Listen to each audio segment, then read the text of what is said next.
Hey there, welcome to our second session of Haven Buried Sins, a game of belonging outside belonging about a community of witches hiding from a hostile world. This game is hosted on the Gauntlet.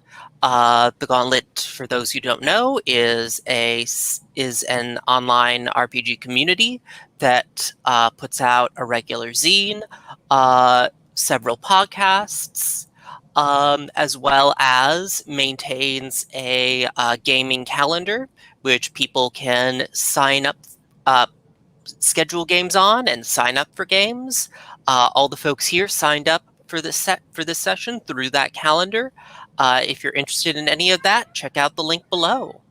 So yeah, I wanted to get through introductions. We're only a little bit familiar with all our characters just yet, so I'll begin, and then we'll go around clockwise around the video.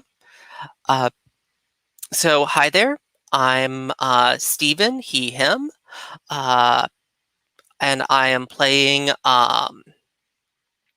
the character of Macintosh, or Lilith 999,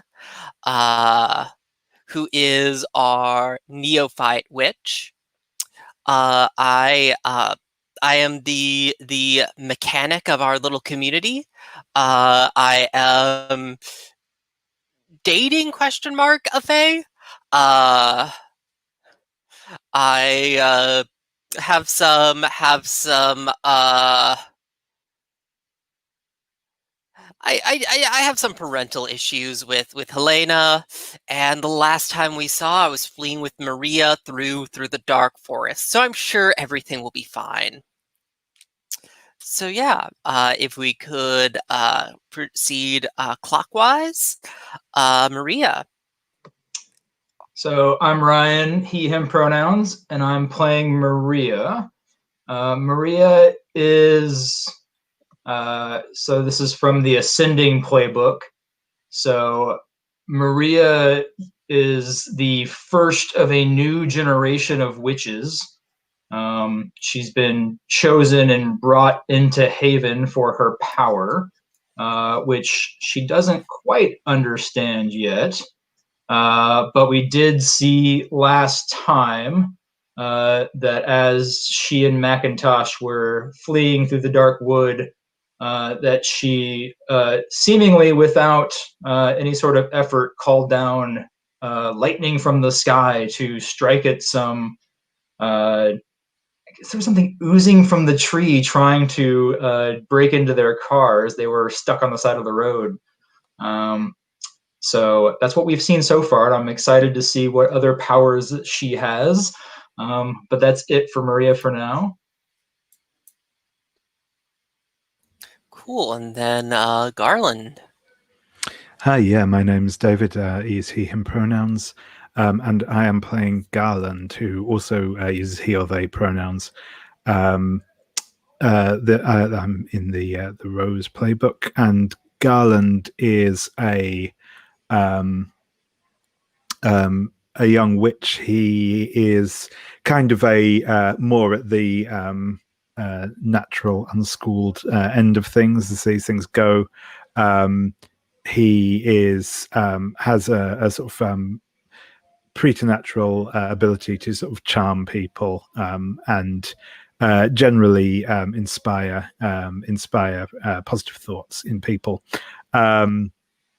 He has been tasked by our elder to go out into the world and recruit new members for our coven.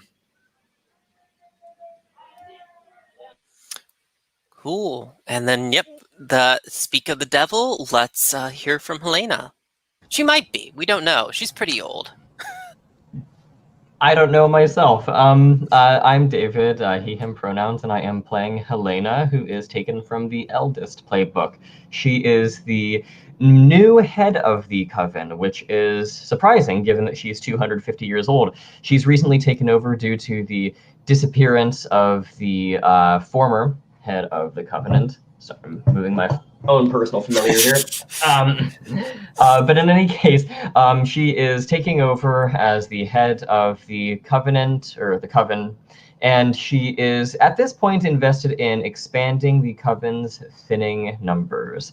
So she has sent Garland to go to the village to find new blood. She is kind of struggling to keep everything together and may even be a little bit intimidated by Maria because Helena's 250 years old. She's worked hard for her power. Who's this person over here who's just showing up calling down lightning from the sky? What's the story with that?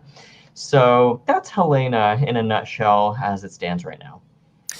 Yeah, cool. And before we jump into things, I realized that there was one other reminder about how moves work in this game last session I forgot to bring up. Besides your regular set of moves, I know most of you have some history of this, but I still want to remind folks. You also have moves that begin with ask. As a reminder, those are not questions you need to actually ask in character. Generally, you can ask them out of character of another character, and whoever's playing them can answer to you. Just answer truthfully, and your character, and we can more or less glean that your character is able to figure this out about them somehow. So just as a reminder, you don't have to actually work that question into how you're playing them. Into the conversation, I should say. Yeah, I just wanted to remind folks of that before we jumped into things, because I realized I did not last session. But yeah, if we're gonna jump into things, I have a thought for Garland, actually, from what we were talking a little bit about before starting recording, David M. Are you cool with having us open the session on seeing Garland come into town? Yeah, that sounds good. That sounds good. Cool. So we established last session that Garland was you used to be a part of the village before coming to join the Haven. What was the hangout that you and all your friends, that like all the young folk of the village frequented back when you were still a part of it? I think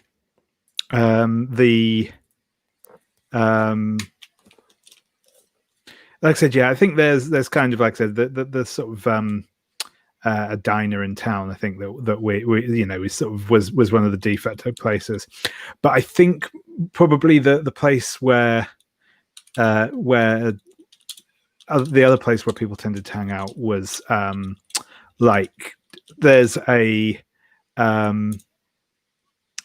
sort of park that's, we're kind of quite rural anyway, so in many ways it's not much different to the other surrounding area, but there is an actual like little park bit that's mostly got some swings and roundabouts and all that sort of thing, sort of fence stuff for the kids, and then there's just like a bit of like open like playing field space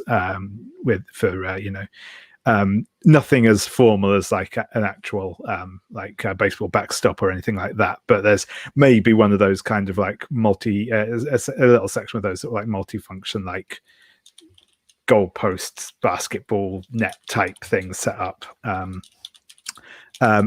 other than that, it's kind of just basically some open space, and I think there's like a convenience store just kind of over the road from it, and yeah, it's the sort of place people will kind of just depending on age, either grab some snacks or some drinks or whatever from the convenience store and just find somewhere to sort of sit in this park.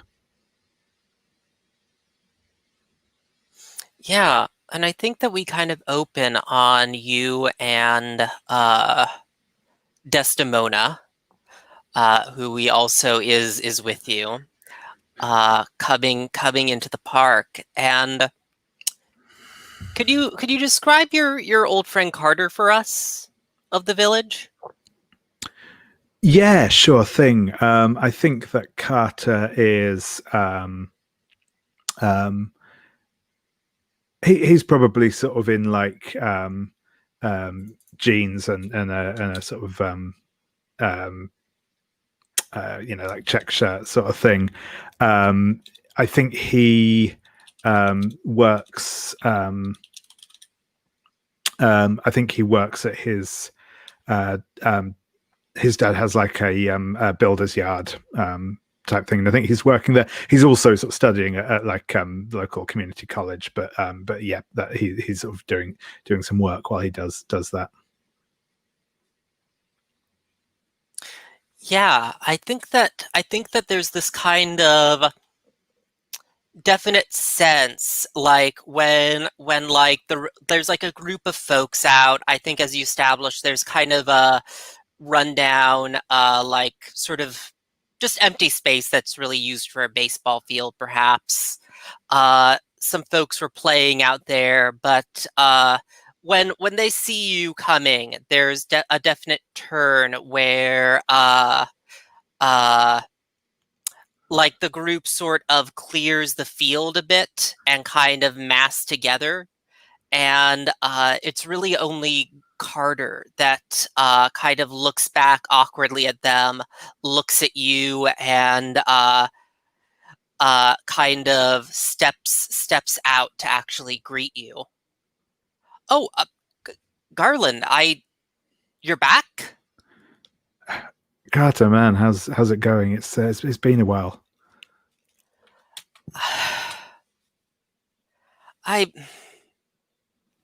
It's good to see you.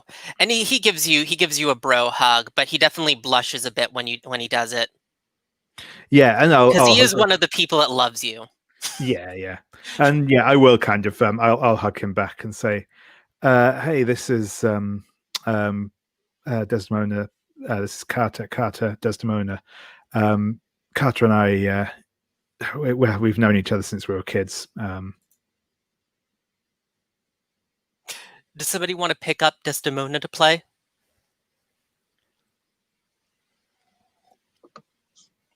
I can do that. This is Garland's Yes, rival, who is correct? also in love with him. Of course. No, I suppose exalt him is what it says. So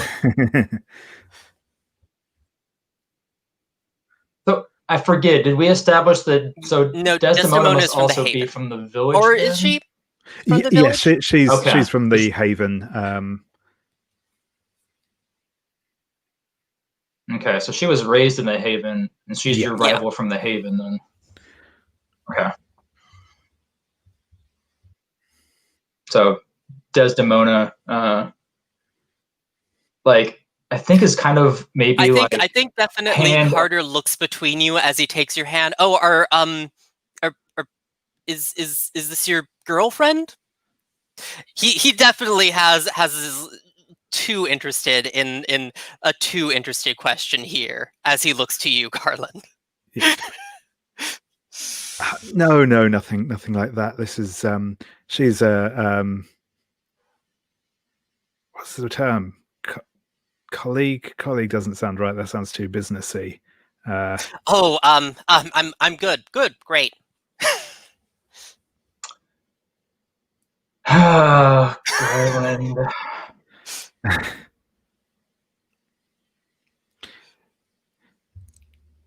I mean, I guess sister, but not like that. Speaking with these townies, Garland, really, this is. Let's just say that I'm Garland's friend.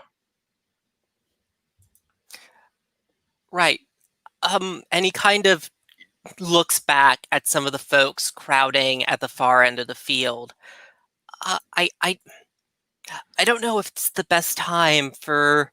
Look, I know, Garland, you're from around here, but folks are pretty on edge recently from everything that's been happening out in the woods. They're like to just toss blame onto anyone they don't recognize from here in town, and I really don't want anything happening to you. Oh, don't worry about it. I'll be fine. I'll be fine, Carter. I'm. I mean, I, you know, I'm sure they're worried, and but we're not here to cause problems. We're here to help. I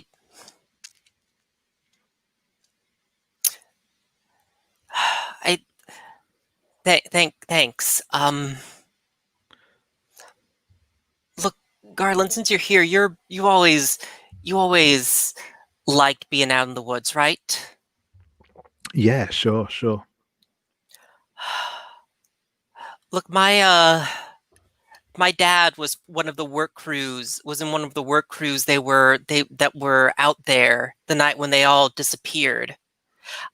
He hasn't come back, and if you do I don't know why, but I know a lot of you out of towners have certain talents. Do you know anything? I mean, I don't know much, but I know people who know more, or might know more, or could certainly find out more. We can look into this. We can, if you want. We were sent out here to see if any people might like to come out and spend some time with us and learn what we learn. If maybe, like, I'm happy to like help look for your dad and those other people, find out what's happened to them. But if you want, I can bring you along, show you how it all works a bit. And thanks, Garland. And he kind of takes your hand in his. I'm really glad that you're back in town. Does this bring up any feelings in you, Garland, that you might want to lose yourself in? Yeah. I think that he.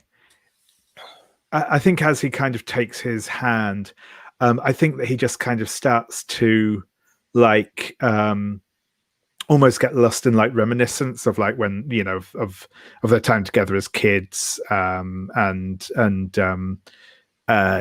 all that sort of thing. It just kind of goes not like exactly into a fugue state, but he certainly like is distracted, and I think kind of like does that sort of thing of just like eyes not exactly glazing over, but he just makes almost kind of like awkward eye contact with Carter, sort of like a kind of soul gaze type thing. And, yeah, and this is a weak move, so I think there's a cough and a guy comes up and kind of gives you this dead-eye stare and puts his arm over Carter's shoulder. Hi there. I'm Carter's boyfriend, Michael. And you are? Oh, hi. Hi, it's also mark the token for a weak move. Sure. This is so delicious, Garland. Do you know Michael too? I don't remember you. Sorry, man. Are you new in town, or did I just not ever? We were lab partners for 2 years. Oh, that Michael. Wow, you've you can still show someone up here and make this worse. No, I don't think I want to be that mean yet. I probably should be, but no, I'm going to say, yeah, you've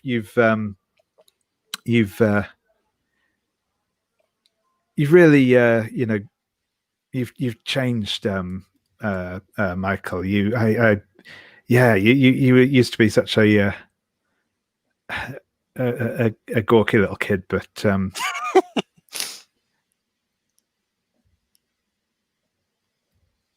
well, I can see what Carter sees in you, and hey, good on you both.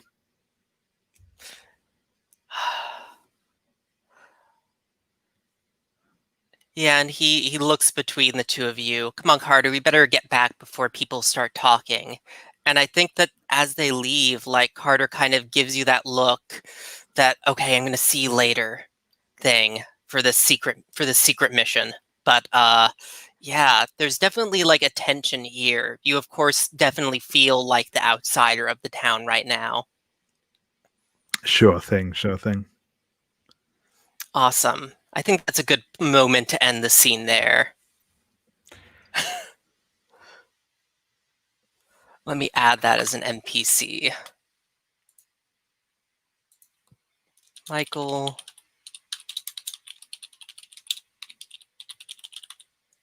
Awesome.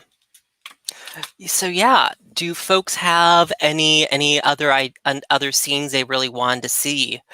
We don't. I'm kind of interested because we, of course, besides the obvious seeing where Macintosh and Maria go, I was kind of interested in seeing where Helena was going from here, because that might inflect where the story goes. Because right now we know Helena is sort of giving missions to other younger witches, but does she do we see her doing something kind of under her own agency? I think that perhaps what we can do is this. At some point, perhaps toward the end of this session or maybe early in the next one, I do want to have Helena pull out one of the 2 traditions that's on her sheet in the Character Keeper. And perhaps what she might do in this scene that she's in next is she has to collect some kind of ingredient or some kind of component for the ritual that's part of the tradition, and maybe that involves interacting with one of these spirits that is sort of overrunning the area. Yeah, I want there to say are ghosts is that everywhere. something that we have in here? Is like a lot of ghosts. Got it. So maybe there could be an interaction between her and a ghost, and she has to get this ghost on her side, but the ghost is drunk with power because there's so many of them now, and it might ask a steep price for what she's that makes looking sense for. to Something me. like that, maybe? Our Throwing it out folks. there. So I already kind of ran the last scene, so I don't necessarily want to bogart this. We have like Maria. You haven't gotten much chance. Did you want to maybe, because this sounds like Helena is going out to interact with the whims of magic. Did you want to try running the ghost through the whims of magic? Sure. Also looking, depending on where we go, we have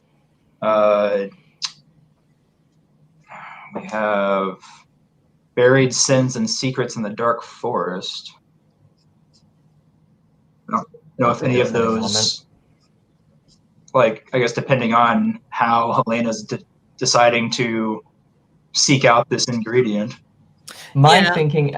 Well, I'm looking at, because pick up when someone seeks out more power seems like the one that is Helena's triggering here. That makes sense. That buried sins and secrets might also come up if you want to, if something there catches Helena's eye, but of course it's up to you. Are you interested in picking that up?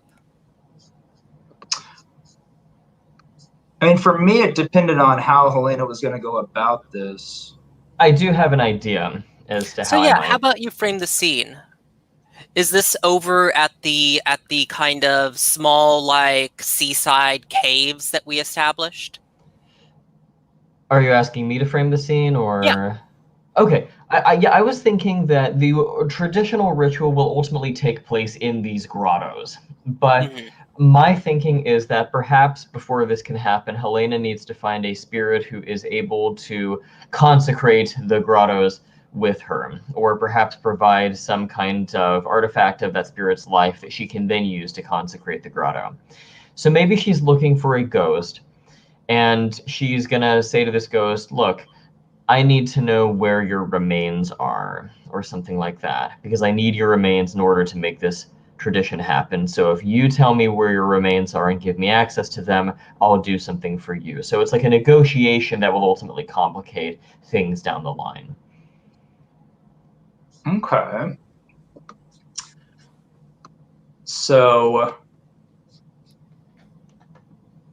imagine that if you're seeking out this ghost, that and the area is like normally overrun with spirits. Let's say amongst the sea grottos, there typically are some ghosts that the havens become aware of, that are of some mutineers from a ship from hundreds of years ago. And this ship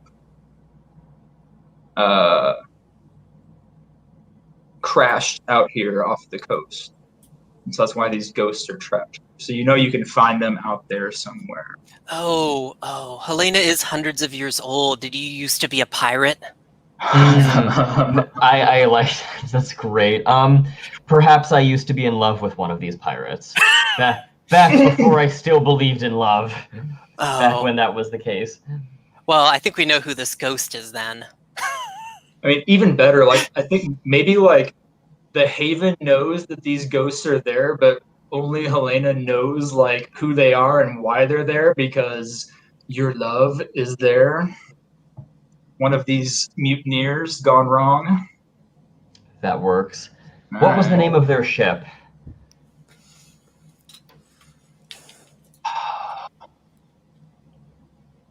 Let's call it something about the bounty. I don't know what the. Let's just call it the bounty. Why not? That works. So all these people are basically ghosting it up in the grottos. That's where they lie, is what I'm hearing. Yeah, I think because their ship has hundreds of years ago crashed off the coast somewhere out there. So this is the closest place to where their spirit can haunt, to where their ship crashed. Makes sense. So what I think Helena will do at the beginning of the scene is it's a cloudy kind of northern part of North America sort of day outside, and she has descended into this sea cave. The water is pungent and it is this frothy seawater, and it's up probably slightly past her ankles, kind of shin deep, and she's carrying in one hand this old oil lantern that she's using to light the way, and in the other hand she carries with her this gnarled wand made out of the blackened wood of some dead tree.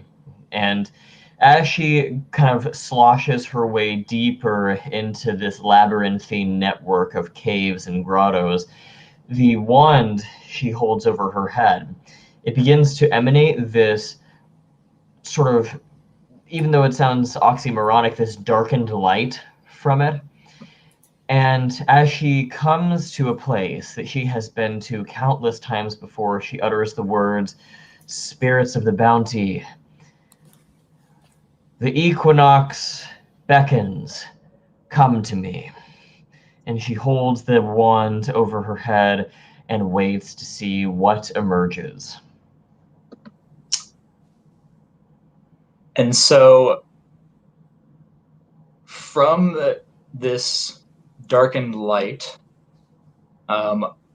Helena thinks she catches sight of a past love. So what was Helena's past lover's name? Oh, now I get to think of late 1700s names.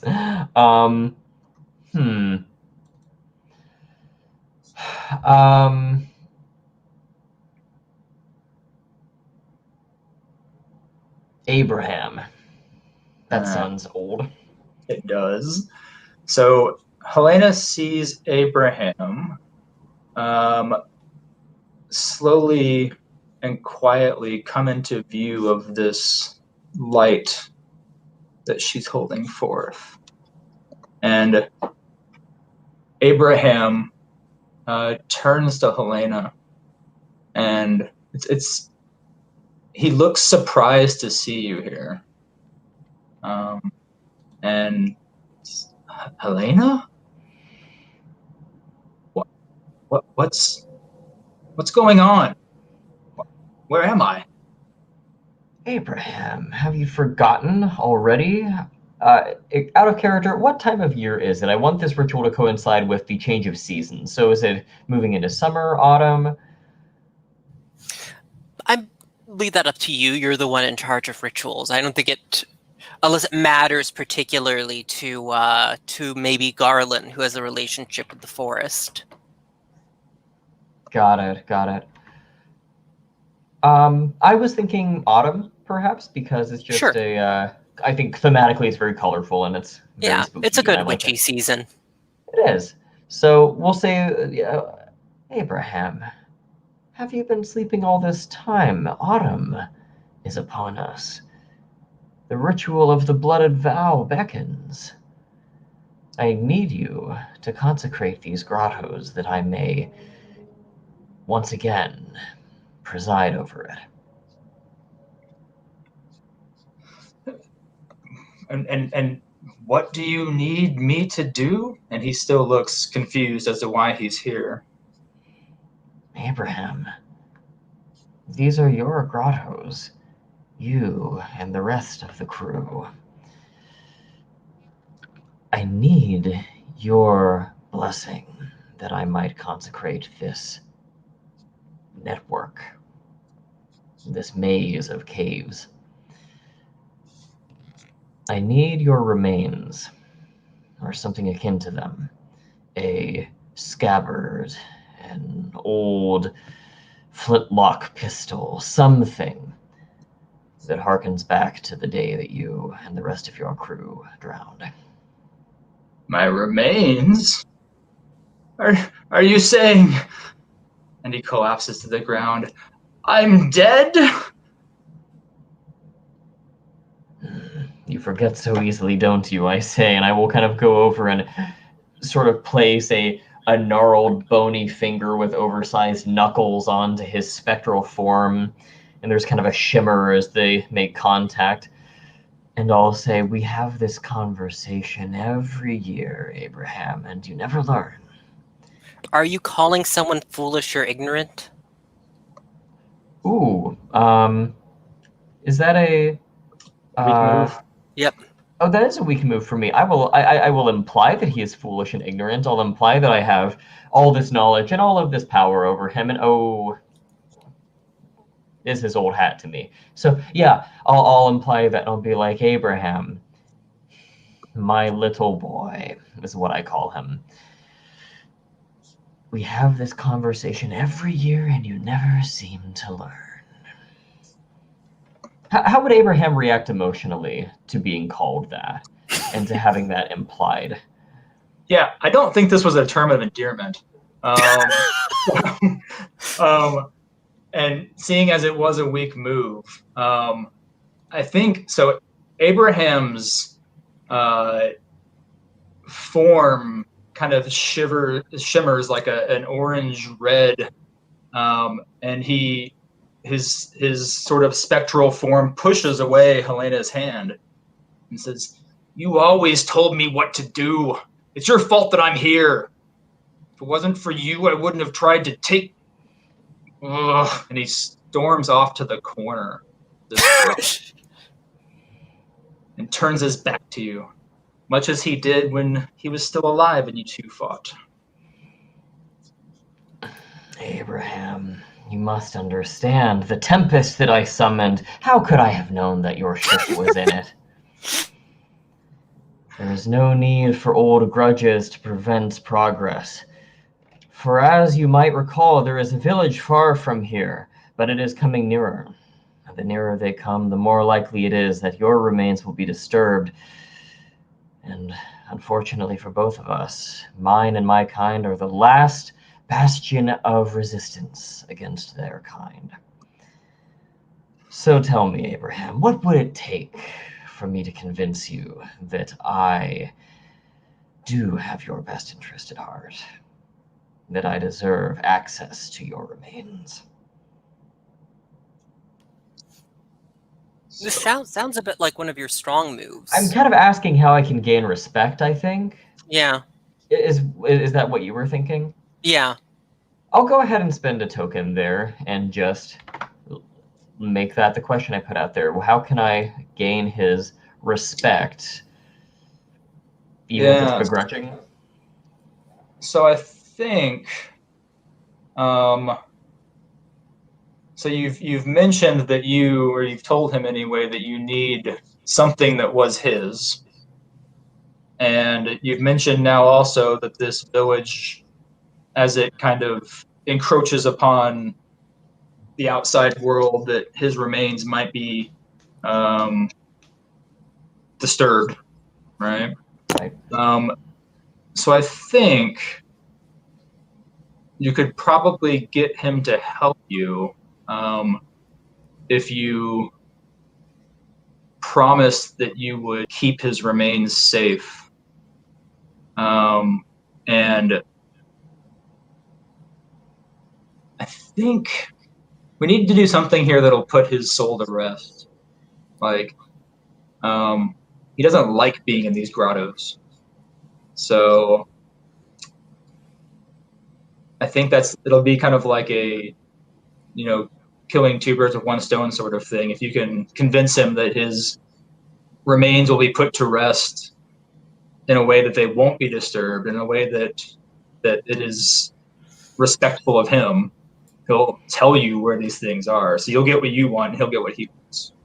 Okay. So really it's just, I will protect your remains and put you to rest, is the contract that we are forming. Okay. Yeah. So how does he express that? So, so again, you've warned him about the village, and how his remains might be already kind of in peril. And so, with his back still to you, he says, my family never approved of us. And even and now it starts to, in his voice, you can kind of hear that he's recognizing the fact that he's no longer alive. Like, he's no longer scared, he's calmer, starts speaking of things in past tense.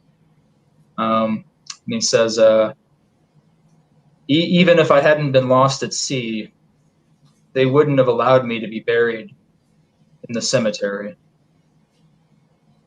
And I can feel my remains are lost. You may have my cufflinks, and I think so Helena would know what cufflinks he's talking about. It's probably one of the only things that he owned that was of any value. He says, you may have my cufflinks if you can get my body, get me buried at the church, my family's church. Out of character, does that church still exist? And if so, is it in the village? Yes, it is, I assume, in the village. That was what I had in mind. Dangerous mission, a witch burying things in a churchyard. Okay.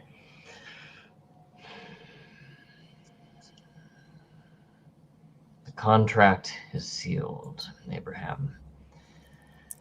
I will do as you wish, and I will vow it during the ritual, which comes imminently. How does Helena get these cufflinks? Is he able to produce them spectrally, or are they some other place that she has to physically go to? Yeah, so I think like when Helena agrees to do this,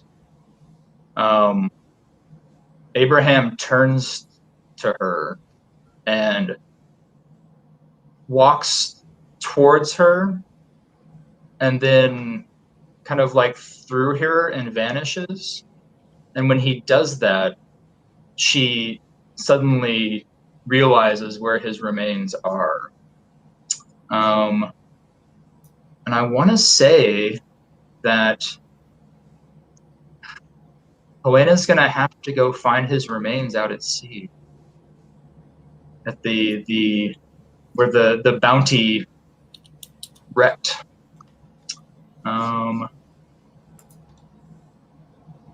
Maybe they crashed, maybe not at sea, but I'm looking at our map. Maybe the Bounty crashed, let's say, just north of the grottos.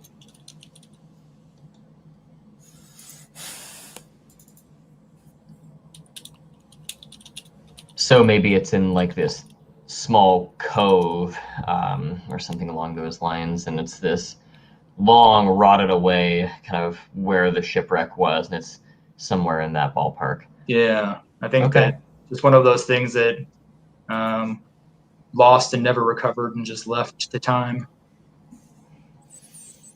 Okay. In that case, I guess I'll end the scene by having Helena exit the grottos, and as the harsh light of day kind of strikes her, she holds up her arm expectantly, and Edgar the Crow perches, and she says, "Edgar, come, we have work to do." And they stalk off towards the northern part of the coastline.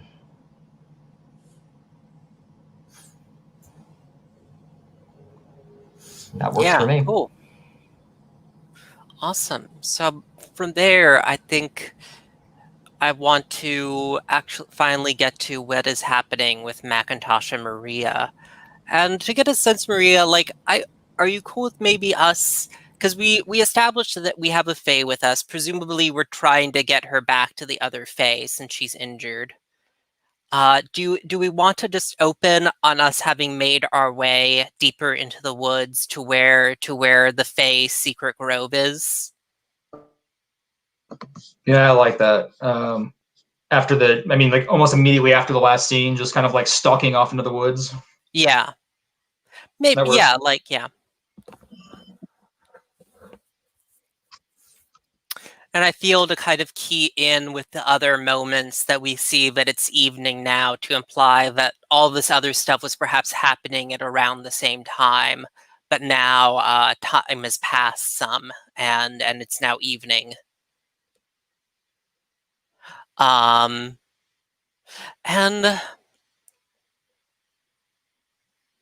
yeah, I'll throw this out there.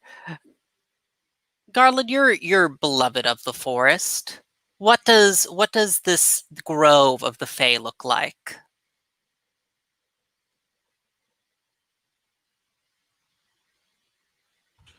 Ooh, that's a good question.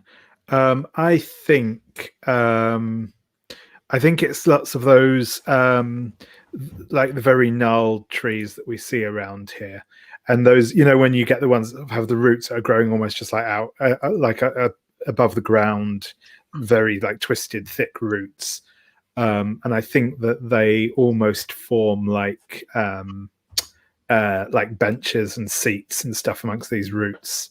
And they're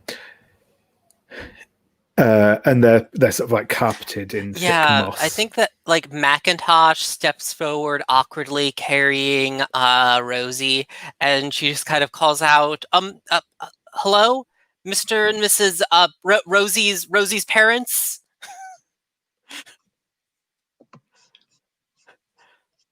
Is anyone here? You know, if anybody were here, we've probably led that hunter right to them. Maria says as she looks around.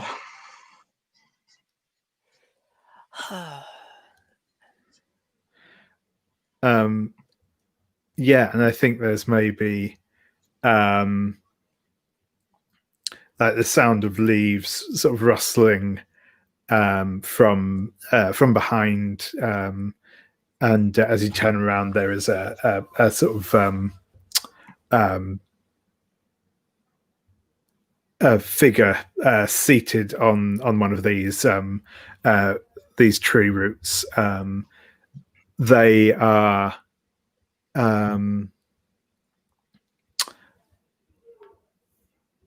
again sort of vaguely humanoid, but their skin has that like papery quality, like birch bark, and they're much like sharper and more angular than a human. Hello, and I am carrying Rosie, so I don't really have the free hands. But I'm Macintosh. And I kind of gesture. Oh, come on, Maria, introduce yourself. Yeah, Maria's hands are shoved deep into her hoodie pocket, and she says, "Hey."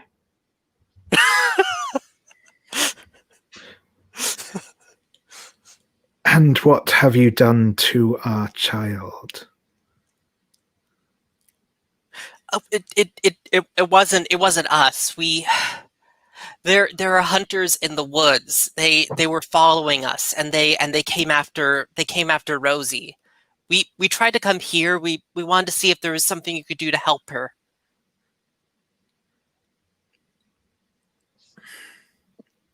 Hunters, you say? What has brought these hunters to our forest? Presumably Rosie, since they were after her. And Maria turns to Macintosh. Are they always like this? Oh, Rosie's really the only one I know personally, and she's cooler usually. Well, I suppose I should thank you for bringing our child to us. We can see that they recover from what's been done to them. But I think that you should find these hunters and ensure they can cause no further harm in our forest. Is that a request, or is that like you're telling us to do this? I am telling you to do this. You have brought no other gift to us here. And so I will ask this of you.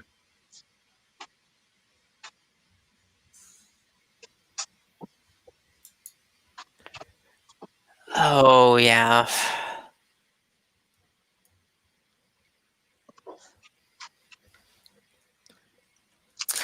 I think that Macintosh looks angrily at you, and I'm gonna throw the first stone without retribution. Why do you need a gift to save your daughter's life?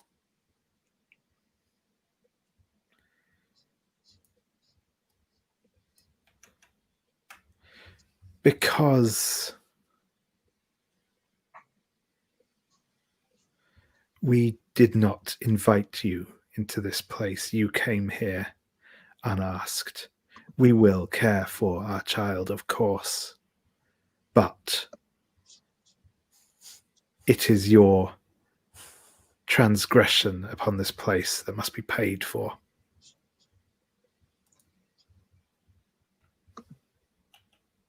I think so. At this point, Maria's body like stiffens a little, and her eyes start to glow's the wrong word, but they look brighter. And I'm here going to use a regular move, Speak with Divine Voice. And so it doesn't, like, the voice that comes out, like, doesn't even, I mean, it sounds like Maria, but it doesn't. And Maria says, "What authority do you have, Fae, to command magic?"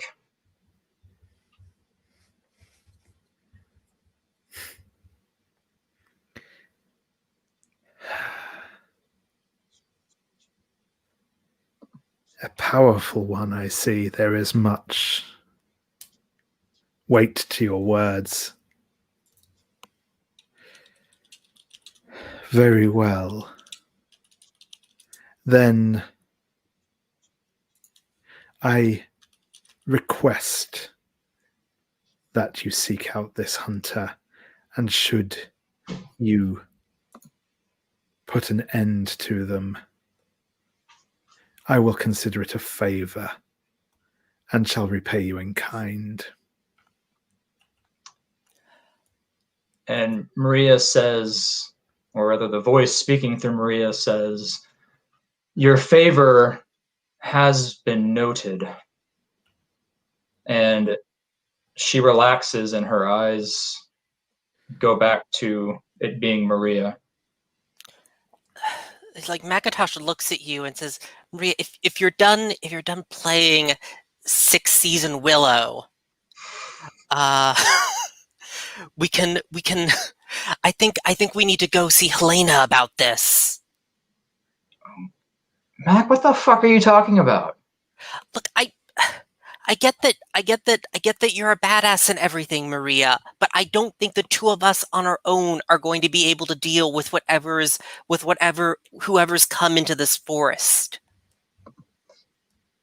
And Maria, like, genuinely does not know what Mac is talking about. And maybe for the first time tonight, she looks frightened. And so I'm going to use my weak move here, get frightened or overwhelmed. And Maria looks to the Fae that we've encountered here and looks to Mac. She's, I don't know what you want me to do, Mac. What? I don't understand. You were all glowy-eyed and talking about commanding magic.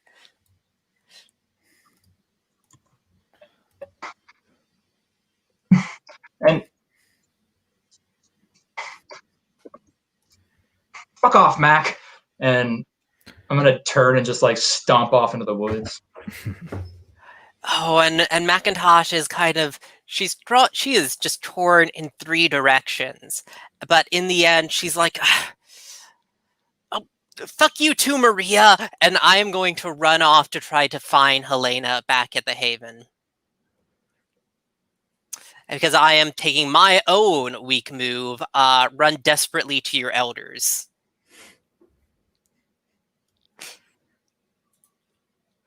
So wonderful.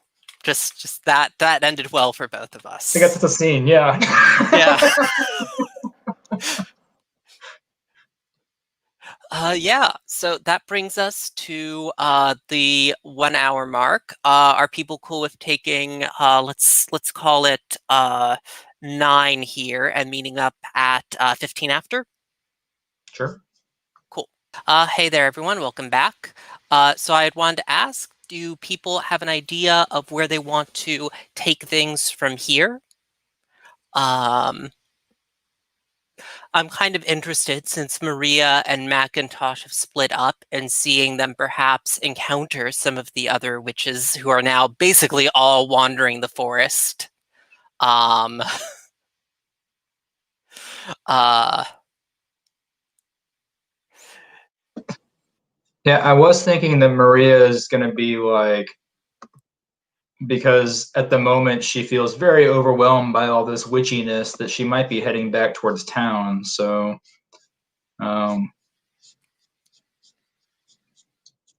that was the only idea I had so far, which would mean possibly running into Garland if Garland's still in town. Yeah, certainly. Or I mean, coming back from town, but yeah, I could certainly meet up on the.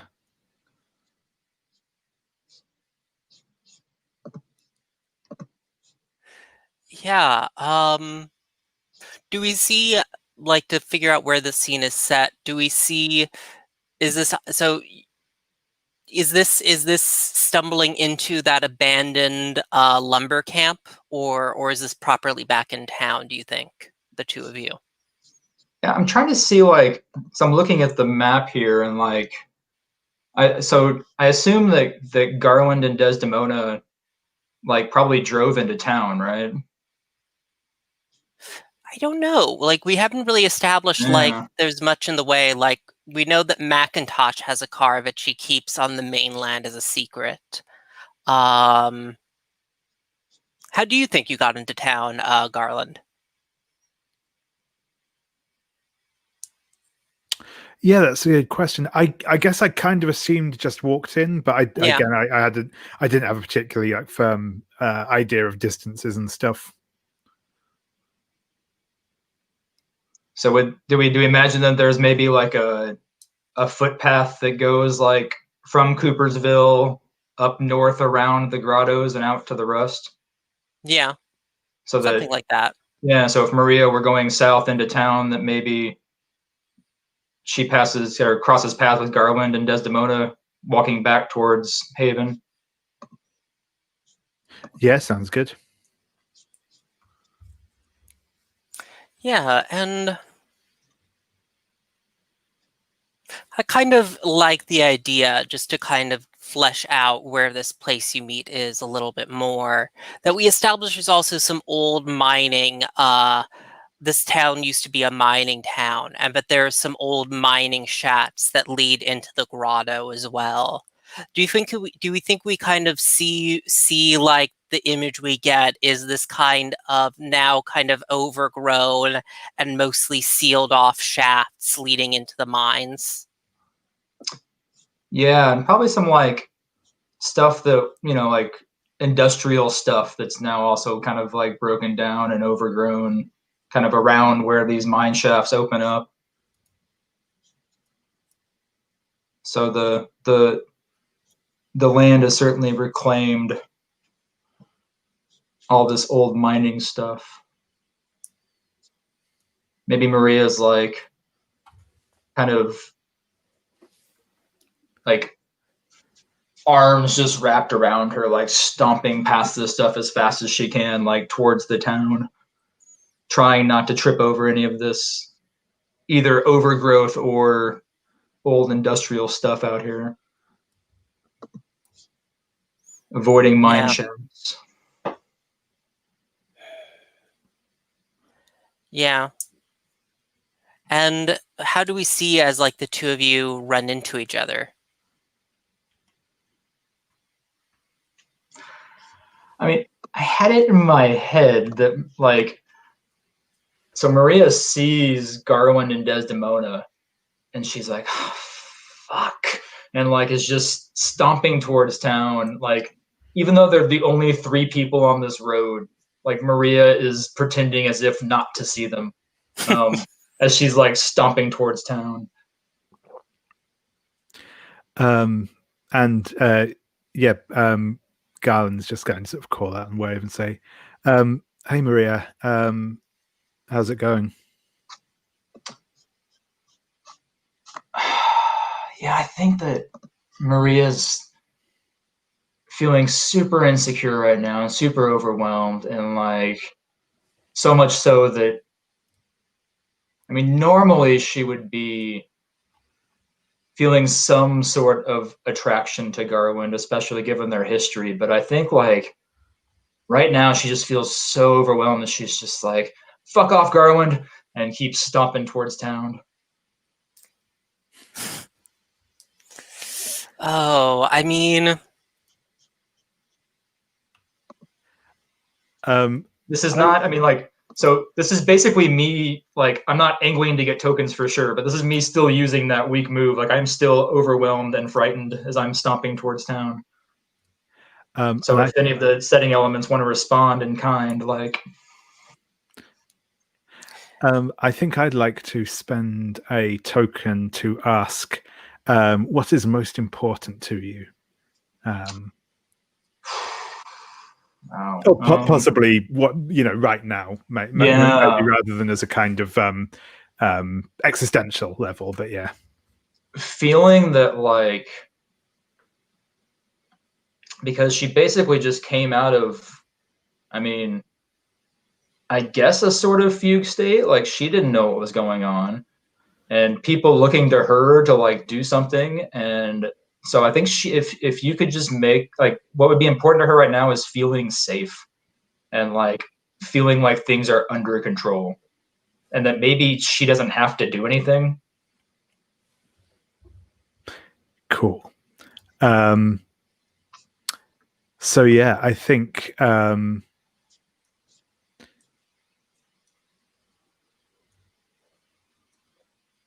and as a reminder, I'm just trying to remember, do we establish about Maria's like family life before coming to the Haven? I don't think we did. So I'd imagined that she did not grow up with much. The town's doesn't sound very well off to begin with, but I think that like even amongst this town that she wasn't very well off. Maybe, I imagine that her father probably worked in one of these now defunct industries. Whether it was the mining or the lumber, I don't know.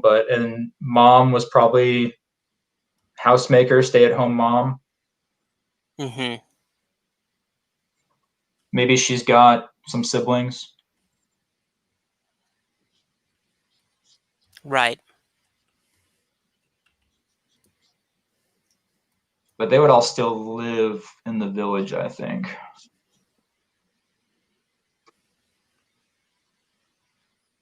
So yeah, I just wanted to clarify. So what were you going to do, Garland? What were you going to say, Garland? Yeah, so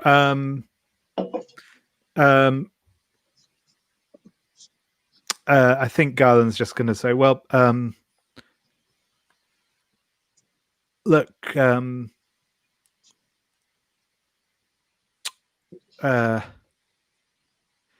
we're headed back to Haven. We've just been into town, so if you want to walk back with us, we can head back together, or if you've got stuff to do, then that's cool. Maria stops. She says, "No, I don't have anything to do."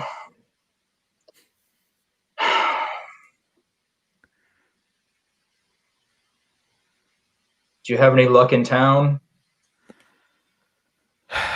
To be honest, I think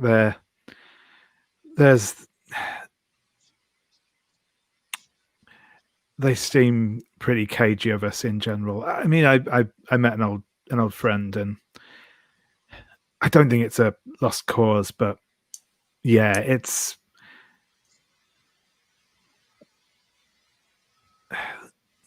real tense back there. Yeah, it's real tense out here too. Oh, fucking I have a Mac and Rosie. making messes out here with.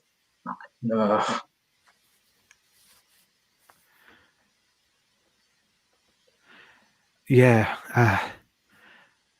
I never would have pegged those two, you know, as a couple, but it seems to be working for them. I think that there's a whispering in the wind from the mines that you hear, Maria, and none of the rest. Maria. Maria. Maria. Calling for you. Garland, do you hear that? I didn't hear anything. Fuck. Like, all right. So, and I think Maria's just gonna turn and like walk towards this whispering.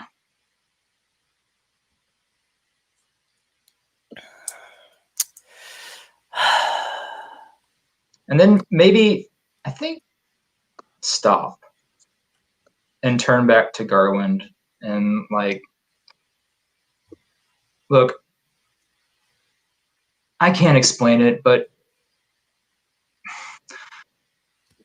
tonight's been really fucked up and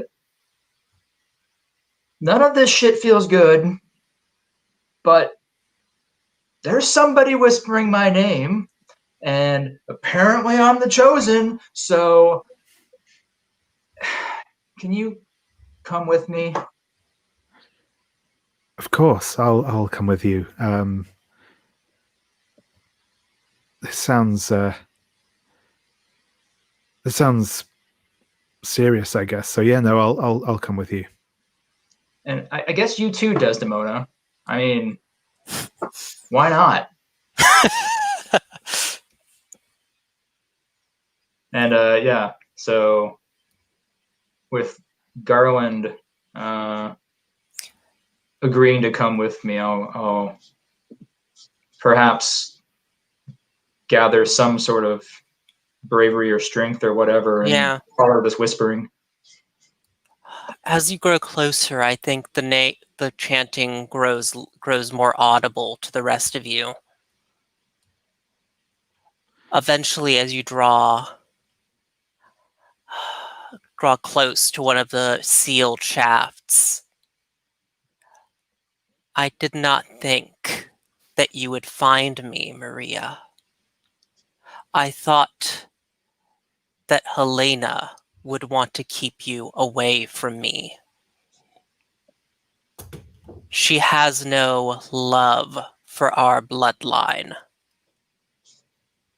And this may or may not be true, but I'll leave that up to Helena to decide how true any of this is. But this is what this voice is saying. Do I know you? Weird whispering voice coming from some abandoned mine shaft? What the fuck? You are not the first with such power to come to the Haven. I was here before you, and you are of my blood, my descendant in this world.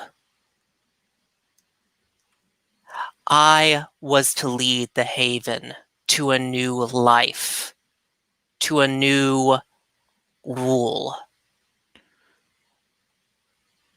But Helena did not want that. Helena did not trust me. And she killed me here. You cannot trust her, Helena. She will do to you. I mean, you cannot trust her, Maria. She will do to you the same that she did to me. We are born to be followed, Maria. So rule. So be a god to them.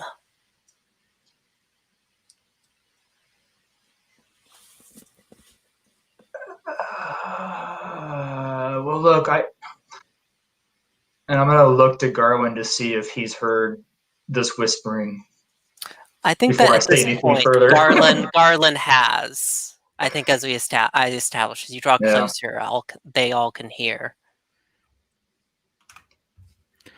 Do you see what I'm dealing with tonight? And I mean, we do know that Helena has a legacy of blood and is that I assume relatively like open knowledge that you have this legacy of blood and of blood and fear alongside lasting peace. Helena? Yeah, no, I think that Yeah. that's not hidden information. Yeah, cool. I think Garland's just gonna sigh and say, "Yeah, it does. It does sound like you've been through it." And I thought that my afternoon had been weird. Did you know that Michael's got like super hot? You mean main thing here. Main thing. Priorities. you mean Michael from chem class? Yeah, yeah. No, I didn't know he got super hot.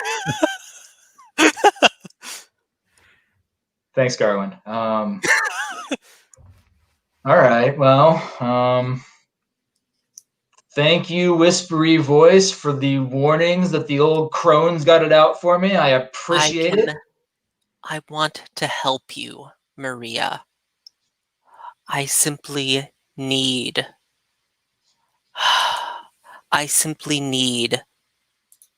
you to open the way for me.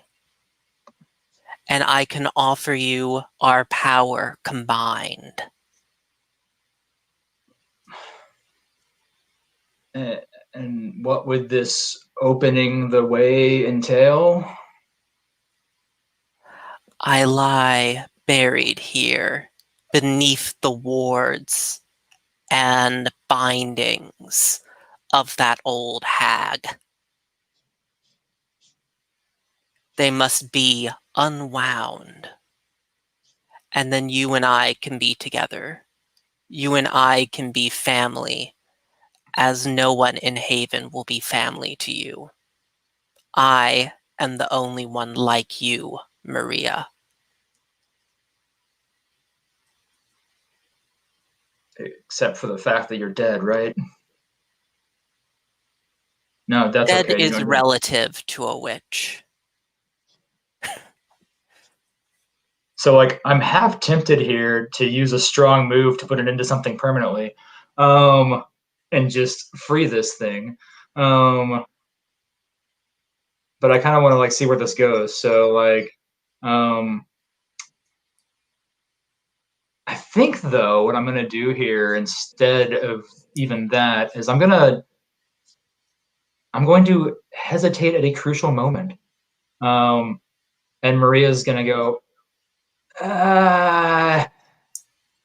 thanks for the offer. I've had enough weird, fucked up shit tonight. And grab Garland's hand and start stomping back towards Haven.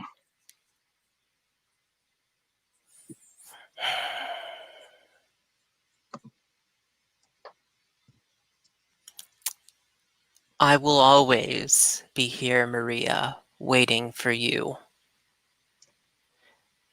Good to know. When Talk to you later. Helena asks you to take part in her ritual, don't.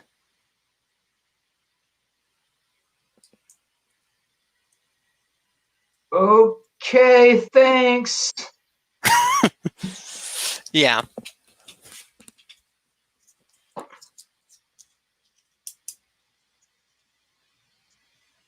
Awesome. And I intend to stomp some more, but this time back to Haven instead of away. I don't know if that feels like an end of the scene to you, David. Yeah. And Steven. Yeah. And then, yeah, where do we find Helena? Well, And actually, I want to ask, how much of that story, like, what parts of that story were true and what were lies? Out of character, I think that the majority is true. The difference is this particular person has it in their mind that, you know, we're the chosen ones. We are supposed to be the new gods of this universe or whatever, and you know they're just jealous of us, and that's why they're trying to keep us down. Helena wouldn't see it that way. She views it as this is a corrupting force that's horribly out of keeping with what yeah, tradition dictates. this is gonna and it needs to be complicate things for Maria put then. down. But yeah, well, how do we find her? How do we find Helena? Well, Helena's off to get the cufflinks from Abraham down up top at the northern part of the cove. And, you know, I'm okay with her just getting those if we want to skip to an interaction between Helena and Macintosh. Yeah, or maybe I was Mac thinking that shows up Mac as shows Helena's up digging around on the because beach. Mac like runs in, and I'm still working off the weak move here just to fulfill it, really. And I'm just Helena. Okay, there are hunters in the woods. The Fae are angry with us, and apparently Maria is season 6 Willow. I'm sorry. Like her eyes were all glowy and talking about how she was supposed to control magic and all that. Helena. Helena will look up from where I imagine she's just like standing on the beach with this dowsing rod pointing, and she's just been standing there for probably about 30 minutes in utter silence with her eyes closed. Are you and then she just beachcombing, hears this Helena? coming from.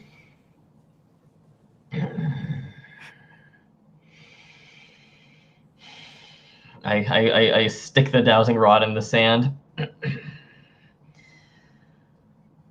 Macintosh, one thing at a time. What do you need? You said that Maria was acting strangely. You said there are hunters in the woods. What is it you want? I don't apparently like they're so yes, first off, there are hunters in the woods, and the Fae apparently want us to get rid of them. Like not just like animal hunters, like Fae and witch hunter type folks. But that's almost the secondary thing now. Look, I don't know what's up with Maria, but there's something seriously creepy with her. And I don't know, does this feel close enough to denouncing someone in public? Because this is to like one of the most powerful people in the community. It's sowing further distrust of someone I already had my eye on. Yeah. It's kind of what I'm... Because now I'm primed to be looking for all of the things that Maria is doing that could even be slightly interpreted as subversive. So I think that counts. Is that a weak move for you? Yeah. I'd say it counts. Tell me more about Maria. Hunters, we have dealt with these people for centuries now. They are of no threat to us meaningfully, but Maria, tell me about Maria. Well, I mean, it started with she was able to just call down lightning almost for no cost whatsoever. And then... There is always a cost. If there was, I didn't see her pay it. And then in the woods, I don't know, when we were with the Fae, her eyes glowed, they turned this strange color, and it wasn't like it was Maria speaking anymore. It was like someone else.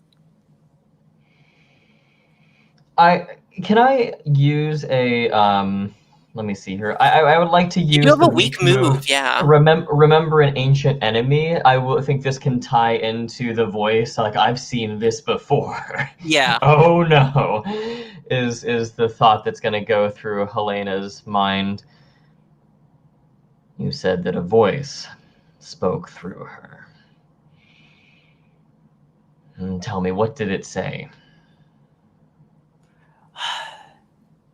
It said, I don't know, it seemed to talk about how it was the chosen, how it was how it was maybe it talked as if it was magic itself.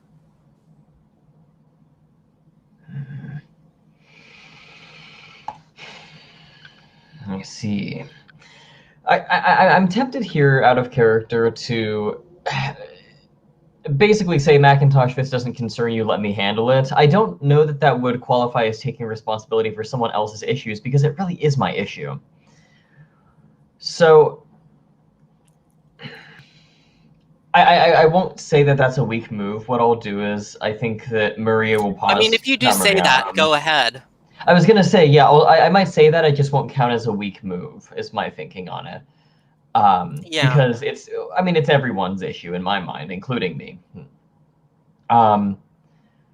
So what I'll do is, Helena will take a deep sigh and turn and look over her shoulder, look longingly at the stormy sea for a moment, and then turn to Mac and say, "Leave Maria to me. Tonight, we have a tradition that we must fulfill. If you would, Macintosh, please ensure that the rest of your sisters attend. We shall be in the deepest of the grottos near the flooded mine shafts. If you can fulfill this, then you have little to worry about. I will handle this, Maria." But can I ask? I don't want to get her in trouble. I'm just worried about her. What's going to happen to Maria?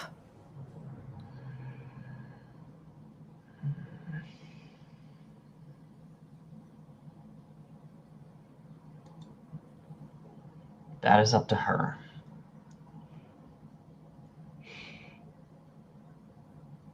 That is up to her. And I'll leave it really ambiguous like that, actually. I don't think that this is a soothing... Yeah. I don't think this is reassuring, at least to Macintosh. I don't know what you think, but... No, it's definitely not. And I think that...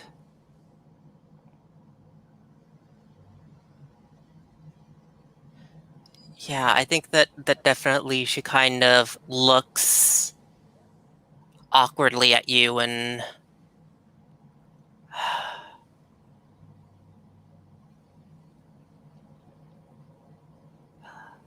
I don't know. I'm kind of thinking if I want to say something like this. Yeah, I'm gonna again throw first stone with no retribution, and I kind of look at you and say, "Grandfather, he always said I wasn't supposed to trust you. That there was always something inhuman about you. I didn't want to believe it, Helena. Don't prove him right, please."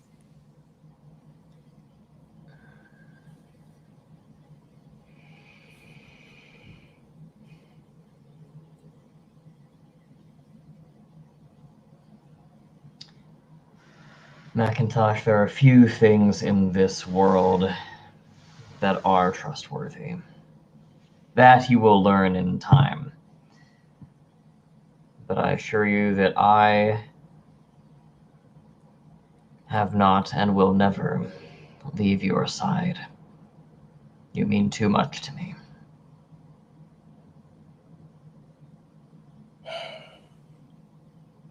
Yeah, I give you a spontaneous hug, like a worried hug. Yes, there. Now, Macintosh, what were you going to do? I let you go. Yeah, go ahead. If you would return to where you were standing, there are 2 cufflinks buried 8 inches below where your right foot was, if you would fetch those for me. Right, of course. Yes, thank you. I will need them for the ritual tonight. And do remember, bring the rest of your sisters. I will be waiting. This cannot proceed without all of them. Cool. Yeah, I think that's a cool moment to end there. That works for me. So and- I've basically sworn to protect Macintosh, is what I'm hearing. That can complicate things. Yeah. Hey, can I don't know if this is how this works, but I didn't want to interrupt the scene. Can I ask a question from the buried sins and secrets? Yeah, go ahead. You introduced Mac's grandfather. It occurs to me, like, what does Mac's grandfather have to do with Helena and this, I guess, buried witch that we encountered earlier out in the mines? Like, how is Mac's bloodline wrapped up in this? I think was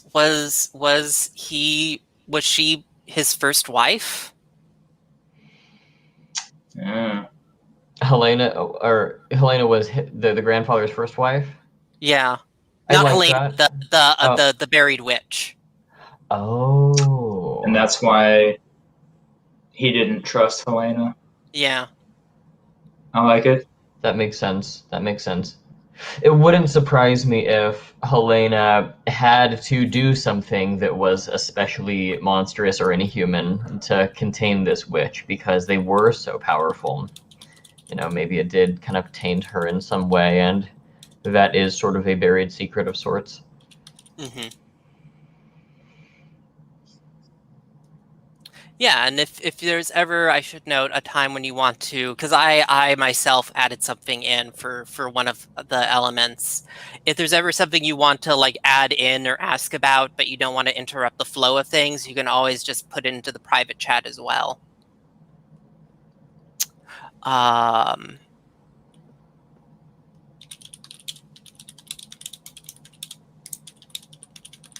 Cool. So I'm wondering if Garland kind of wanted, because Garland kind of was a support in that last scene, but didn't really get a lot of screen time. Because I do want to sort of bring in this ritual now, because I feel like there's going to be a big conflict there between the various things. What do we see Garland doing after after everything went down with Maria and this voice in the mine?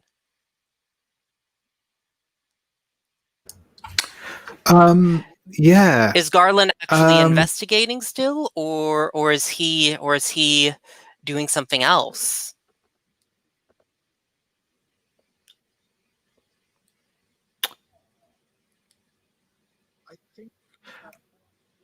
I think Okay. I think actually I'm probably just happy skipping on to like the ceremony, because I think he probably would be. I think he probably is going to be doing a bit of asking around about some of the supernatural stuff in general, but not in any way that's like, okay, I'm that interested in framing a scene around sort of thing. So sure. I'm happy to sort of jump ahead to the. So yeah, let's the jump to the ceremony then. I think that this is the moment to bring things together. If that works for you, Helena. Yeah, that works for me. So, question for everybody: Does everybody attend? Well, does Maria? Because Maria is the one that was warned of ceremonies and rituals. So, what were the exact words of the warning? Was it "Don't participate"? Yeah, like if Helena if Helena asks you to take part in a ritual with her, don't. Yeah. So, I think Maria will go because she wants to know what's going on, and plus, it will give a nice moment for Maria to give Helena the finger if she asks her to participate. So, so she'll be there, but not like up front, actively participating. I like it. So, what I'll do then is I will, if I may, kind of set the stage for, I'm sorry, where everything is in the grottos and kind of like how everything is set up, and kind of explain the concept of what the ritual is. I guess my question is, Who gets there first? Is there anyone who's eager to participate in this? Is there anyone who's just kind of, I'm here, but I don't know what I'm getting into? It sounds like Marie is very reticent. I'm just curious what people's attitudes coming into it are. Yeah, Macintosh is probably, she still wants to impress you. Okay, that makes sense. What's Garland's thoughts on the ritual? I think he's there, he's quite interested in seeing what this is going on. He's obviously maybe a little wary of, maybe a little more wary of Helena than he might normally be, but at the same time, it was also a creepy mind ghost that was telling him things, so maybe he shouldn't trust that. So I think he's maybe like slightly on edge, I'd say, but is sort of is there and willingly participating. Imagine too that since we established that was it Mac's mother that brought Maria then disappeared? Was that the story? Yeah. So that there must be some witches in Haven, however, like few that like, or maybe many, I don't know, that think Maria really is this kind of like ascendant first of a generation, and maybe some that are, respecting Helena because she's the eldest, and it's kind of like a rift maybe in Haven. Got it. I think that the way that it's set up is there's this large circular chamber, partially flooded again, probably shin deep. And this is deep in the grottos, hard to navigate. You have to find it almost via mystical intuition. And the walls, when you enter, have taken on this iridescent quality to them. They no longer look like normal cave walls. They have begun to crawl, and they have this sort of slick beetle-like look to them. They kind of reflect light the way that an oil slick kind of reflects an almost rainbow-like quality to it. There's an eerie tone about it. And Helena will beckon everybody to essentially stand in a circle before introducing the ritual. Now, this is a ritual, I think, that is unfamiliar to everybody here. I'm looking at my sheet here. It's called the Ritual of Blooded Vows. And I'm speaking in the third person here, but Helena will introduce this ritual as a means of ensuring cohesiveness within the coven, ensuring that we stick together and that we always have each other's backs. It is, out of character, an incredibly outdated ritual that you would not want to perform with a coven that already has thinning numbers for reasons you will find out. So that's a hard, weak move that I'm doing here. But Helena will basically explain the ritual as follows. The idea is that we go in a circle and we each make some kind of vow, or we have to at least make some kind of confession. So you either make a confession of something that you did wrong or failed to do, or you take a vow of something that you will accomplish.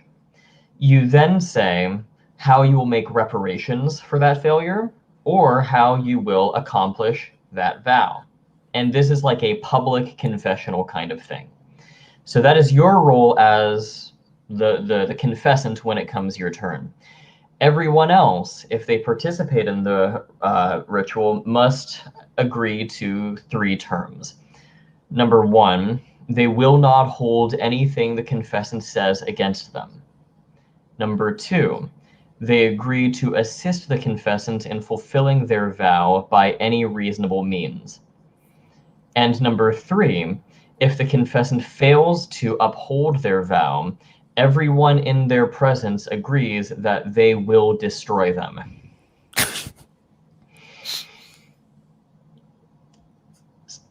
Again, not something that's great when you have thin numbers already. So I just kind of said that really quickly. Does that make sense to everybody? Yeah. Okay. So that's the way that Helena will introduce this ritual to everybody. Sorry, David. Could you say real quick again what the confessant's like what the script is For the confessant, it's one of two things: either a failure that you have, committed, or alternatively, some vow that you intend to accomplish if you genuinely feel that you have done nothing wrong and have no reparations to make. And then from there, you explain how you're going to either make reparations or how you are going to fulfill this vow. But the idea is that we are all being very transparent with each other and basically kind of putting each other's hearts out there. Like, we're being very vulnerable and saying, hey, I'm going to do this thing, and I want to say publicly, and if I don't do it, then everybody kill me, is the way that it all works.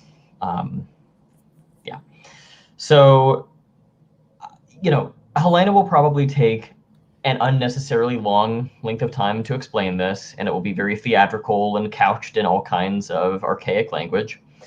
And at this time, she will suggest that we begin with the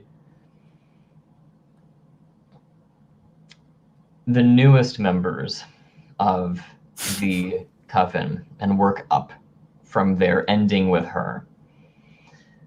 So I'm trying to keep it straight in my head, out of character. Who is the newest member? Is it Maria, or is it Macintosh, or is it Garland? Well, Macintosh was born here, so like, I don't think it's her. And just out of character, I suppose Desdemona would also be here if she is a member. Yeah. Okay. But yeah, I'd say I think of Maria and Garland. I think Garland is the slightly newer member because I think Maria was the first of the new breed, as it were. So I think Garland is probably a slightly newer member. That makes sense too with I think the relationship questions we had during character creation. Mine was, how did our relationship change when I was chosen? So it would make sense that maybe I was chosen first and you were not far behind. Got it. So in that case, does that mean that Maria is the last person to join? I think I would have been chosen before Garland, since I'm the first of a new generation. You're the first of the new generation. Okay, so Garland is the youngest, as far as not chronologically, but you were the most recent to join. Okay. So I don't mean to put you on the spot, Garland, but I guess the spotlight's on you if there is some kind of vow that you would like to make, or some sort of confession that you would like to make.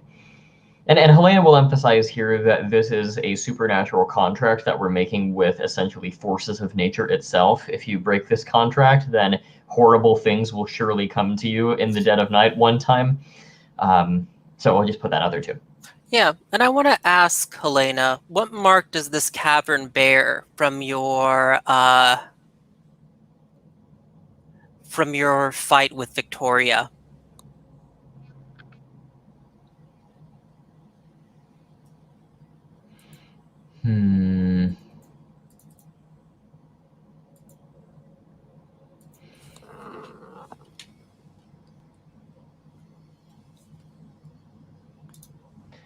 The walls are these iridescent walls that we're kind of surrounded by.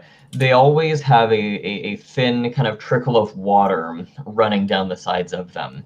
And to any person who's just spelunking, this doesn't seem strange to them. It's a kind of partially submerged cave. It makes sense to them. Maybe there's a leak up top, or there's a flood or a trickle or a stream or something like that. But if you were to actually go in and kind of collect a sample and do the chemistry analysis on it, it is always flowing with tears down the wall, like human tears. Mm-hmm. And perhaps those are Victoria's or Helena's, or a mix of both. Mm-hmm. But maybe that's the mark.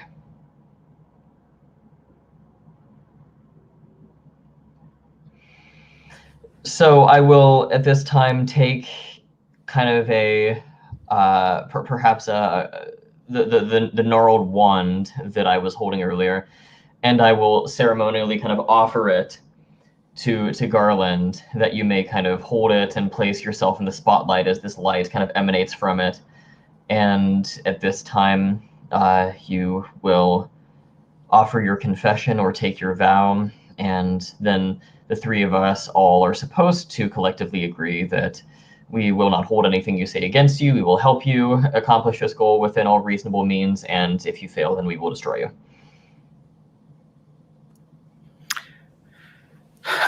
Awesome. So yeah, Garland will take the torch and say, "Well, I'm grateful for what everyone here has provided, the life and education and support everyone here provides. When I joined this place, I turned my back on where I was from, and I've hurt people because of that, because I've not acknowledged my roots, the people I've come from, and I want to seek reparation for this by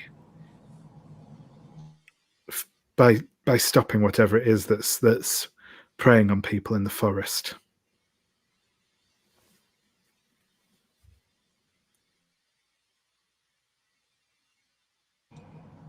Out of character, do you have a plan or a course of action that you know of that you'll take, or is this more of a general, I don't know how I'm going to do it, but darn it, I'm going to do it kind of? Probably more in that vein. Yeah. Got it. Okay. Well, Helena will agree to assist by all reasonable means with that.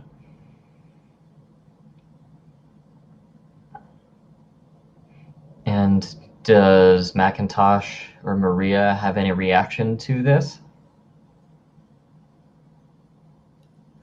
I think Macintosh looks across the room because she knows that she needs help in fulfilling the wish of the woods and the Fae.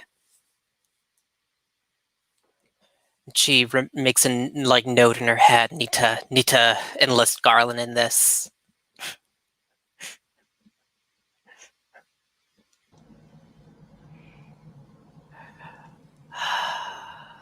I think, yeah, and as the scene comes to Maria, though, because presumably you're coming up next, what does Maria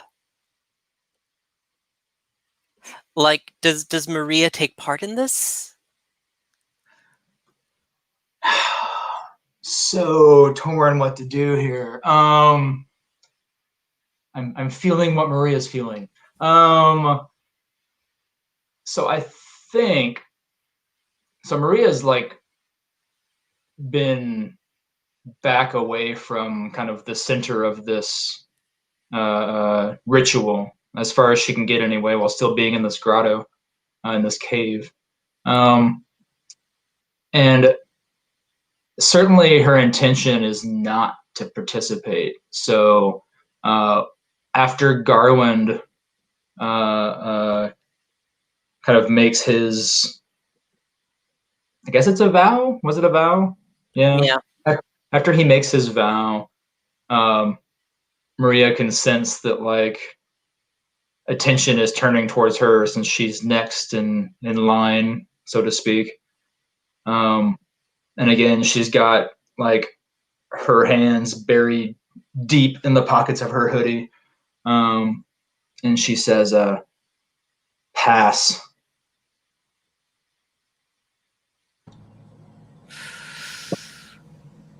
Ooh. Helena's. But were you going to say something? No, I was just saying. Ooh, yeah, I was just trying. Go ahead.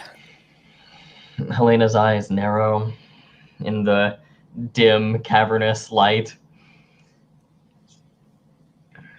Maria.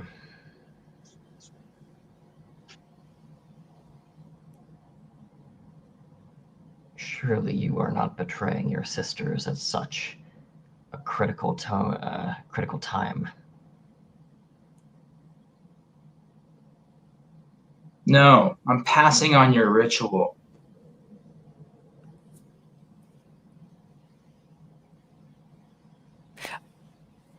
Are you setting yourself above Maria? No, so I'm not. So I was. We'll do.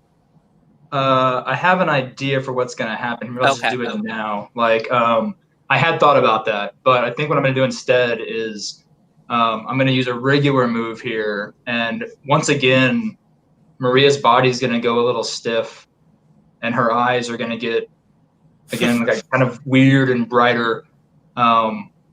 And she's going to speak with a voice that's not really hers. And she's going to say, a vow has already been made. This one cannot make another. And is that your voice speaking this, or is this the voice of? I mean, she's speaking, but it But doesn't being really sound like distorted. it. Yeah. It's the voice of magic speaking through Maria. Got it.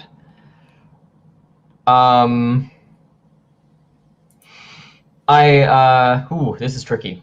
Yeah, I think that as this happens, because someone is invoking magic, that the scene warps around you, Helena, and you find yourself flashing back and forth between that now and that time long ago when you battled Victoria. There needs to be parity here, you can tell. Magic demands balance, and magic demands sacrifice. A death happened here years ago. A death needs to happen again. Okay.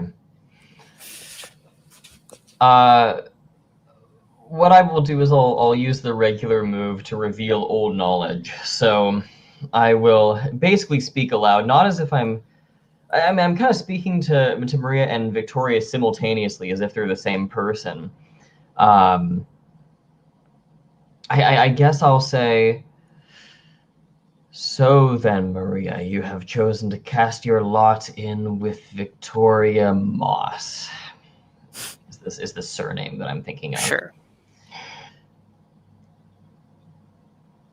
Understand, and I guess this would be me invoking a powerful tradition or rule, understand that if you make this decision here, that you will forfeit support from your sisterhood from this night forward. You have not been in this coven for very long, yet you would make an eternal decision? Think carefully, Maria. Think carefully. Macintosh shouts out, no. And I'm going to start a revolution. We're not going to turn our back on Maria just because of your traditions, Helena. If we can, we're going to help her. And I think that because we both made a strong move here, so I don't just want to take away yours, but there's definitely this clear rift here between the people that are siding with the idea that, like, Maria isn't someone we can just turn our back on and throw out, and you appealing to tradition. What I'll do then is I'll say, is that so, Macintosh? If you feel so strongly of this, then take the wand and make your vow. I pick it up, and I look it straight at you, Helena, and I say, I will protect Maria, no matter what happens. And I take the wand, and I break it over my knee, and I am breaking something important. And I throw the pieces onto the ground. That's a weak move, so... Oh, I should ask, does anybody playing as Magic or the Witches of Haven want to make a move here? I have broken a great ritual of our community. I mean, we do have under the whims of magic introduce an unintended consequence to a spell or ritual. Yeah. With our wand now broken, So Mac has vowed to protect Maria and broken the wand. Does this weaken the binding on Victoria inadvertently? I think it certainly decreases the collective control that the Coven has over the land, and that in so doing may weaken the bond. Because it's discord, like we were a unit and now we're kind of breaking apart, and the weaker we are, the stronger Victoria gets, is my thinking.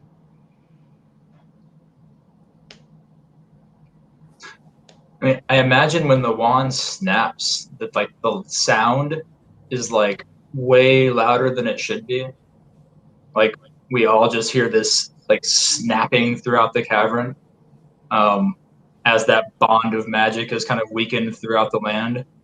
And I think the tears that are crying from that mark on the wall are now, it's like a torrent. Like it's now sobbing, so to speak.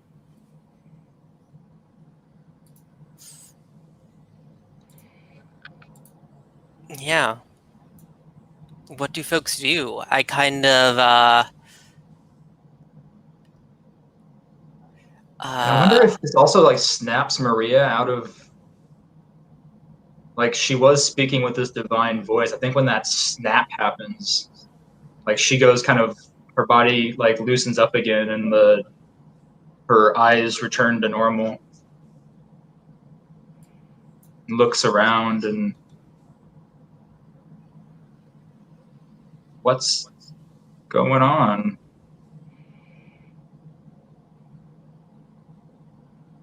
I am going to respond. I'm just at a loss right now as to how, because this is the most brazen,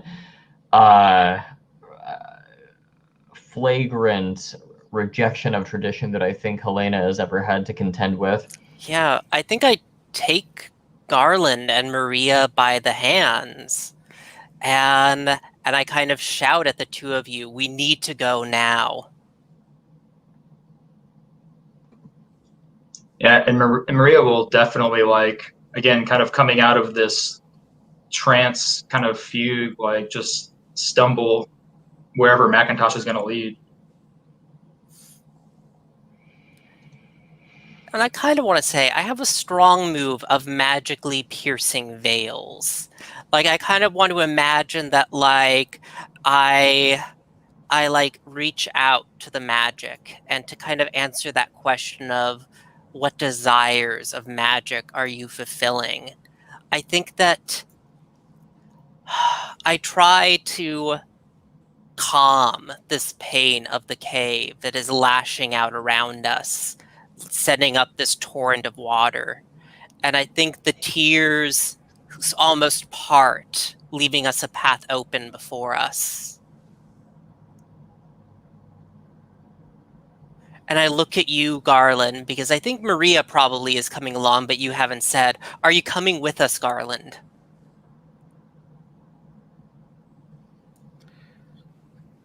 I think it's best I stay.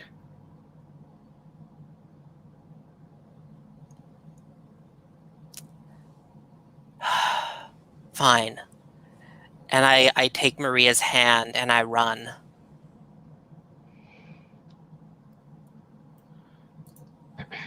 I do not give chase, even though I want to. What I'll do in my stuffy traditionalist way is I will dunk my claw-like hands into the water and pull out the broken, saturated with seawater remains of the wand. And in a grumbly, irritable kind of way, I will stalk over to Garland and say, pause, we must finish the ritual. And I will take the remains of the wand in front of me and hold them up as if I was holding up the wand when it was intact, and I will vow that I will settle my score with Victoria Moss, and I will destroy her. Oh, this sounds like a good moment since she's trained you, Garland. Do you owe her something? Yeah, Because that is one of your questions. that is very true. Yeah, I am going to ask that question.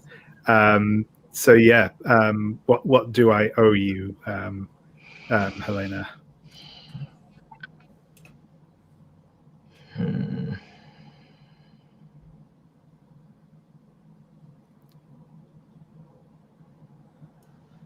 That's tough.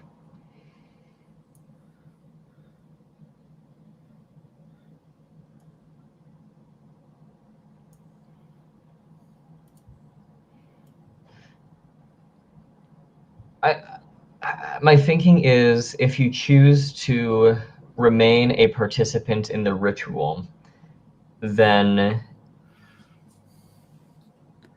you're also agreeing to assist me in dealing with Victoria. Is that sufficient as a debt, or does it need to be like you owe me something from something that happened in the past in the backstory? No, I think that works for me. Yeah. That works for me. Well, I mean, it puts you at a something of a disadvantage, because what's going to happen? Like, what's Garland going to do when it comes down to choosing between their allegiance to Helena and like potentially conflict with Maria? I don't know. Mm-hmm. So does that work as an answer for the question for you? Yeah, absolutely. Yeah. Okay.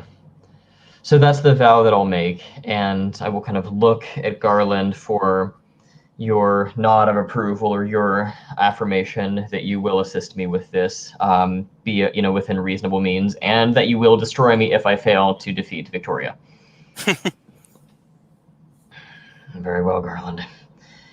You are one of the only trustworthy sisters we have left, and I will crush the remnants of the wand in my hands and let them flutter to the seawater. And with that, the ritual is concluded.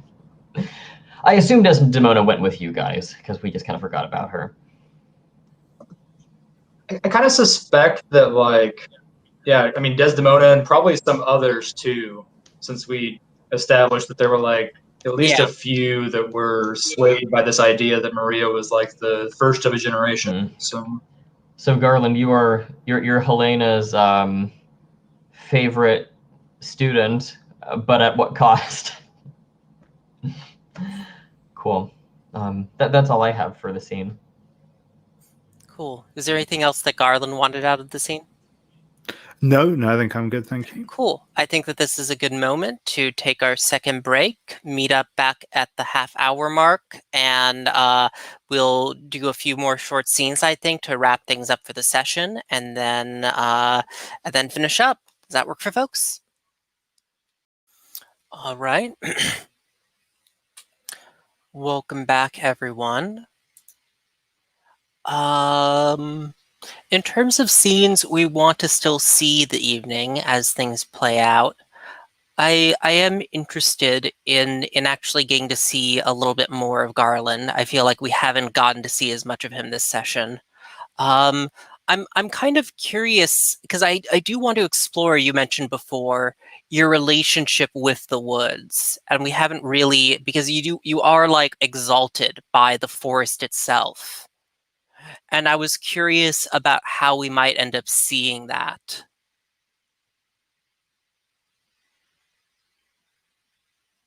And this might be a continuation of what's happened, or it might be a side scene that we might eventually knit into the larger narrative. Does that make sense to you, Garland? Yes, certainly. Yes, so I think Garland was interested in is interested in sort of like investigating what is happening in the woods. So that seems like a logical place to go, with him kind of venturing into the dark forest to find out what is up, basically. Whether Helena wants to accompany him on this, I'll leave up to you. I think if he wants to get another scene, that's cool. If not, that's also fine. Cool. Yeah, where in the woods do we find Garland and Helena? I think actually probably I'm just going to go with the obvious one and say it's probably at that at the this sort of like abandoned logging camp where the people disappeared. Might as well start at the source, as it were. Yes.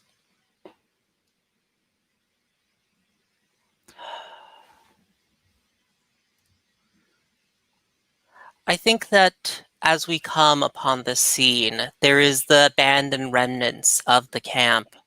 But what is strange, I think, is that the trees have grown up wide and tall, right in the middle of this camp. Which logically should not be the case. But it spreads its limbs. This great tree spreads its limbs out uh, over the remnants of this campsite.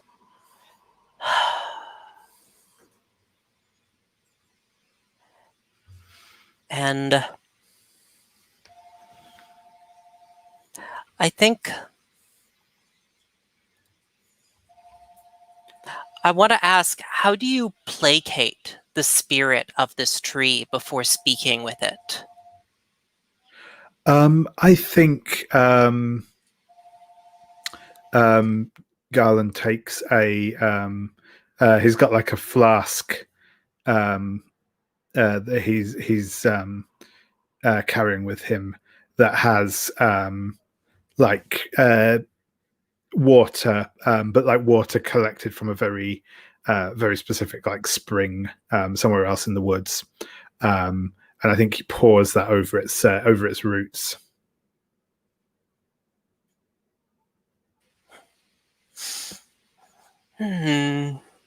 Hello there, golden child. Greetings, oh noble tree spirit.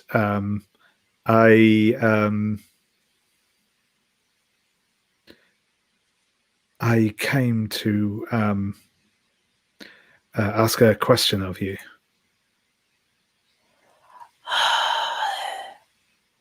If it is within my power, I will see if I can answer it.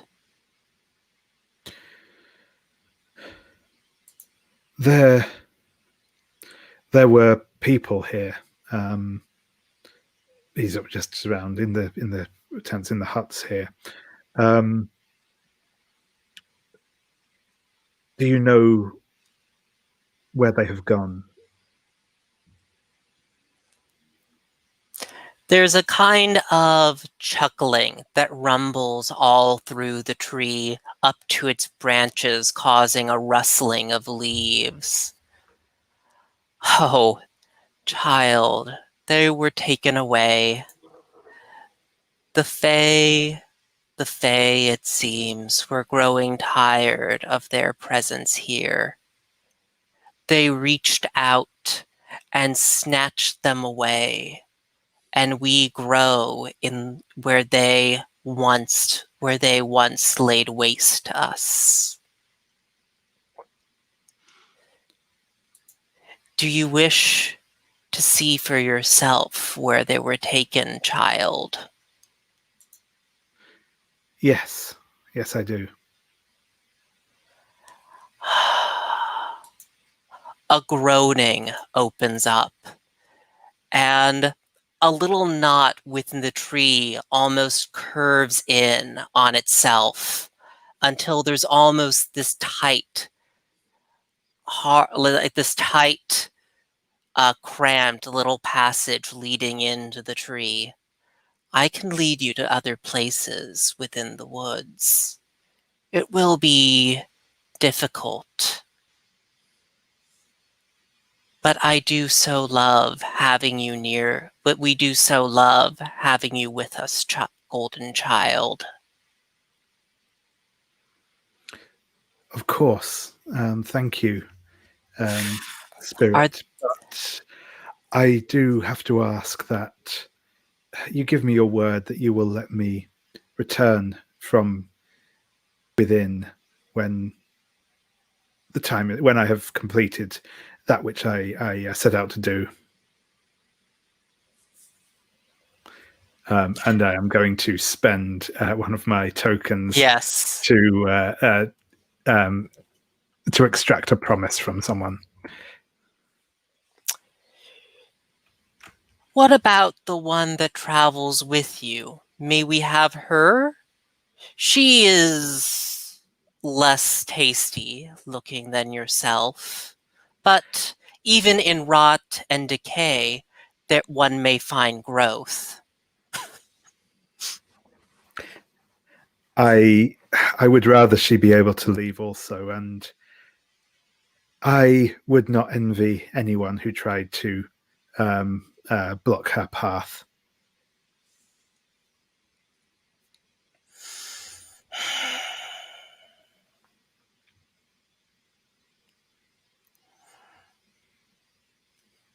Very well. We will offer safe passage to both of you.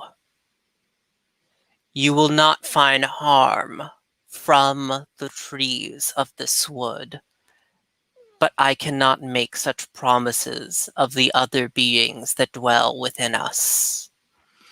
Of course, I understand. And what does it feel like then as you step into this tree? Yeah, I think that it's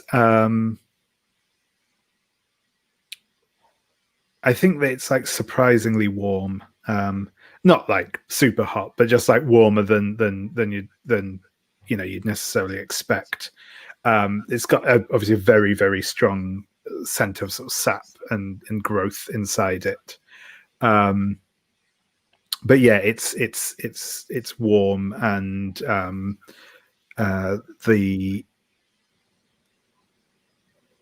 there's just a very, it's not like lit inside as such, but there's just a kind of faint ambient light to the place. So it's slightly tinged with sort of gold and green. Yes. Does Helena trust this? Because you are not beloved of the woods. The woods does not offer up such things usually to you. Does Helena trust this?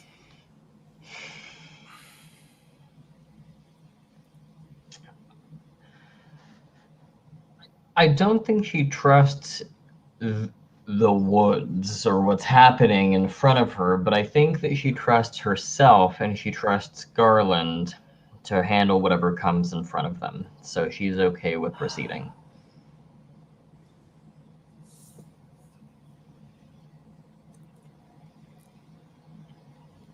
Yes. And I think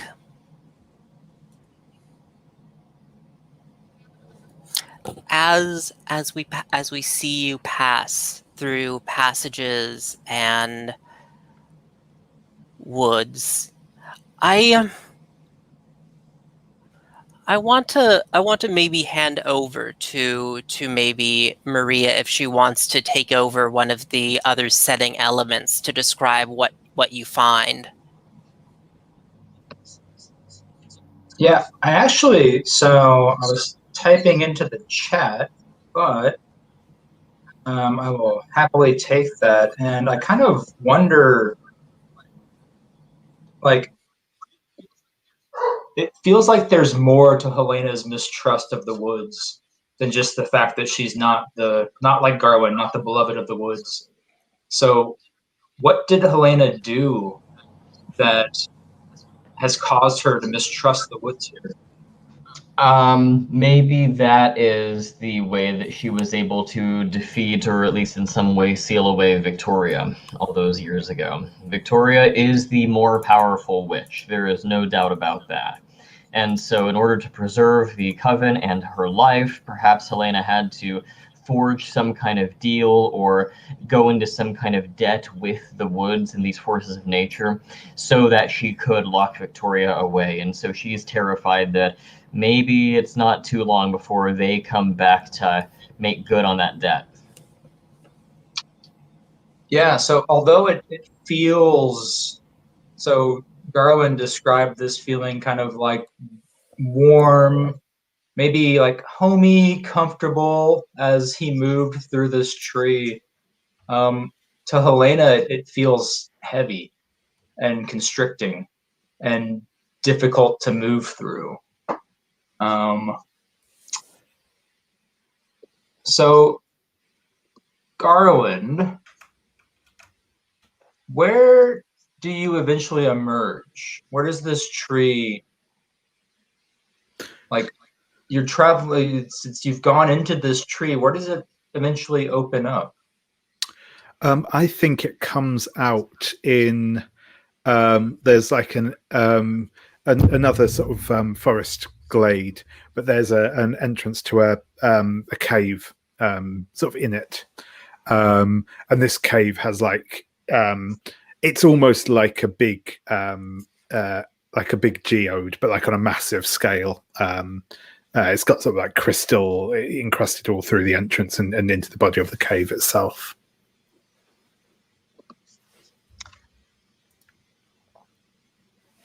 And I think like sitting on a rock outside of this kind of cave geode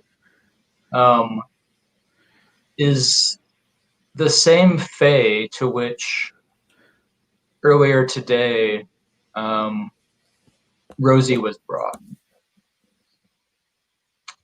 And the fae sees you emerging from this tree, and they say, "Ah, the golden child, what brings you?"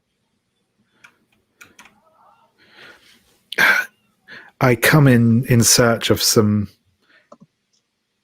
people who have been taken by the Fae. The woodsmen, the lumberjacks from the forest. I was told that they might be found here. Ah, you seek those who kill the forest?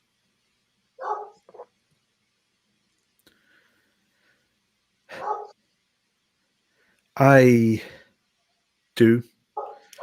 I wouldn't, obviously.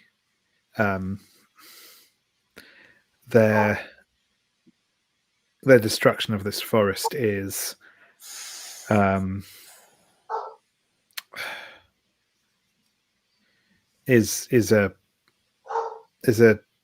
terrible thing, but they have lives and families of their own to go back to, and if they remain here, if they remain trapped, I worry that people with more what's what I'm looking for, with a more intentional desire to destroy this forest will come. Who else will come?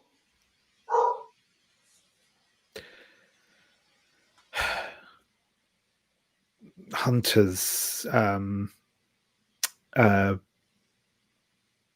men with weapons of iron and steel to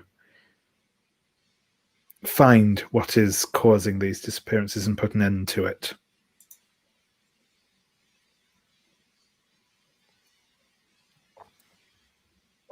So the Fae looks at you and he says, "My child, the hunters are already here. What can freeing those who kill the forest help with those who hunt us.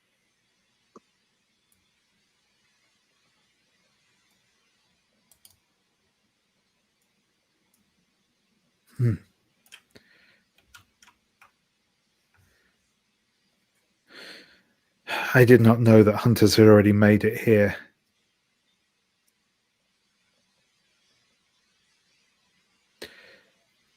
So I suppose, what would you take in trade for the release of these prisoners you have taken? You wish me to show you where the killers of the trees are? Yes, yes. If you swear a promise to help rid the forest of these hunters, I can take you to the killers of the trees. Does Helena interject at this point? Because this seems like something Helena's.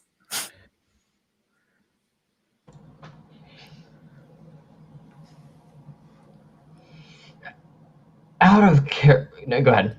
How much did Mac tell Helena of what happened with the Fae? Because this all might, like, I was trying to like knot together those two promises.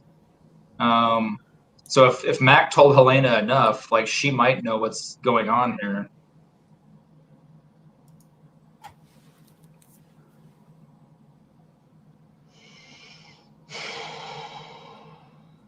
I mean, you can't take responsibility for someone else's issues. Right. And I'm just trying to think about the implications of what that would entail. You can use ancient power, dark and straight. Like it could entail that like you step in and take on the promise yourself. Right. Right. Well, what I'll do is I'll I think I'll express faith in Garland here. I'll interject, but I'll just say, Garland, are you sure this is worth it? I swore I would do what I could. I do not think I have a choice.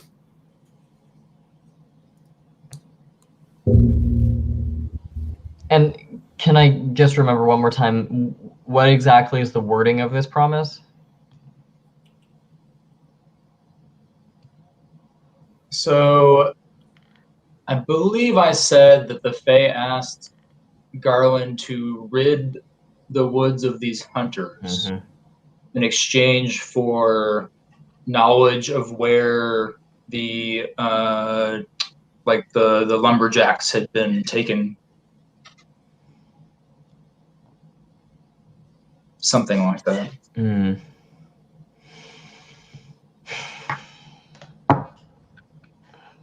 Well, if that is what you want, Garland, then take it. By whatever means necessary. Then yes, I will do this. And the Fae like smiles. I think his face like kind of turns into a smile wider than any non-Fae could smile. And he says, "Good. So you rid the woods of the hunters, and we share our knowledge. The promise has been made."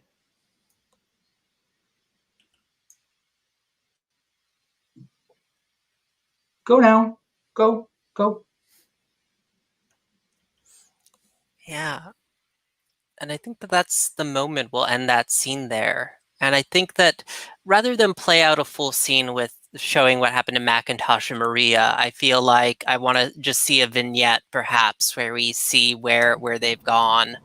Like, do we see them coming back to like the buried mine shaft, or is Yeah, that like Maria avoiding that like the plague? I don't think so. I think so Maria doesn't know what happened in the grotto, really.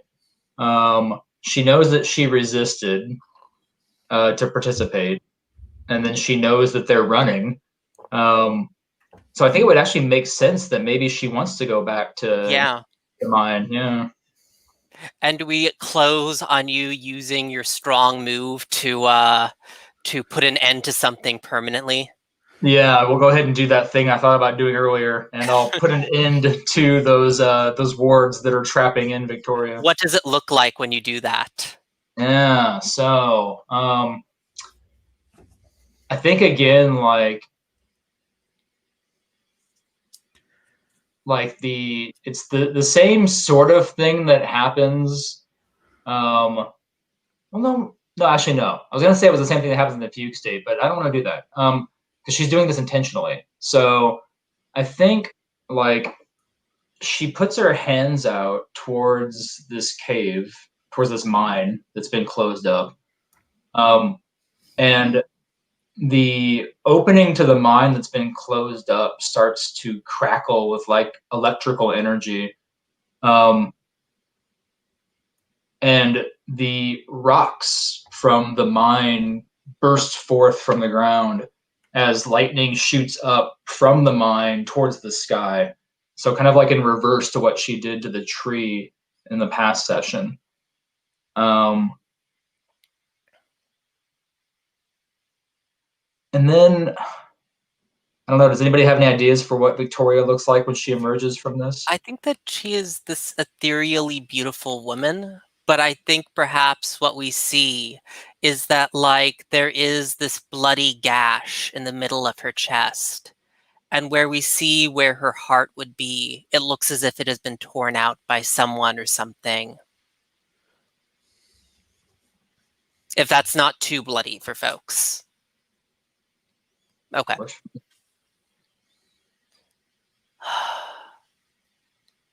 Child of my blood, now our work together can begin. And I think that's where we close things for the evening.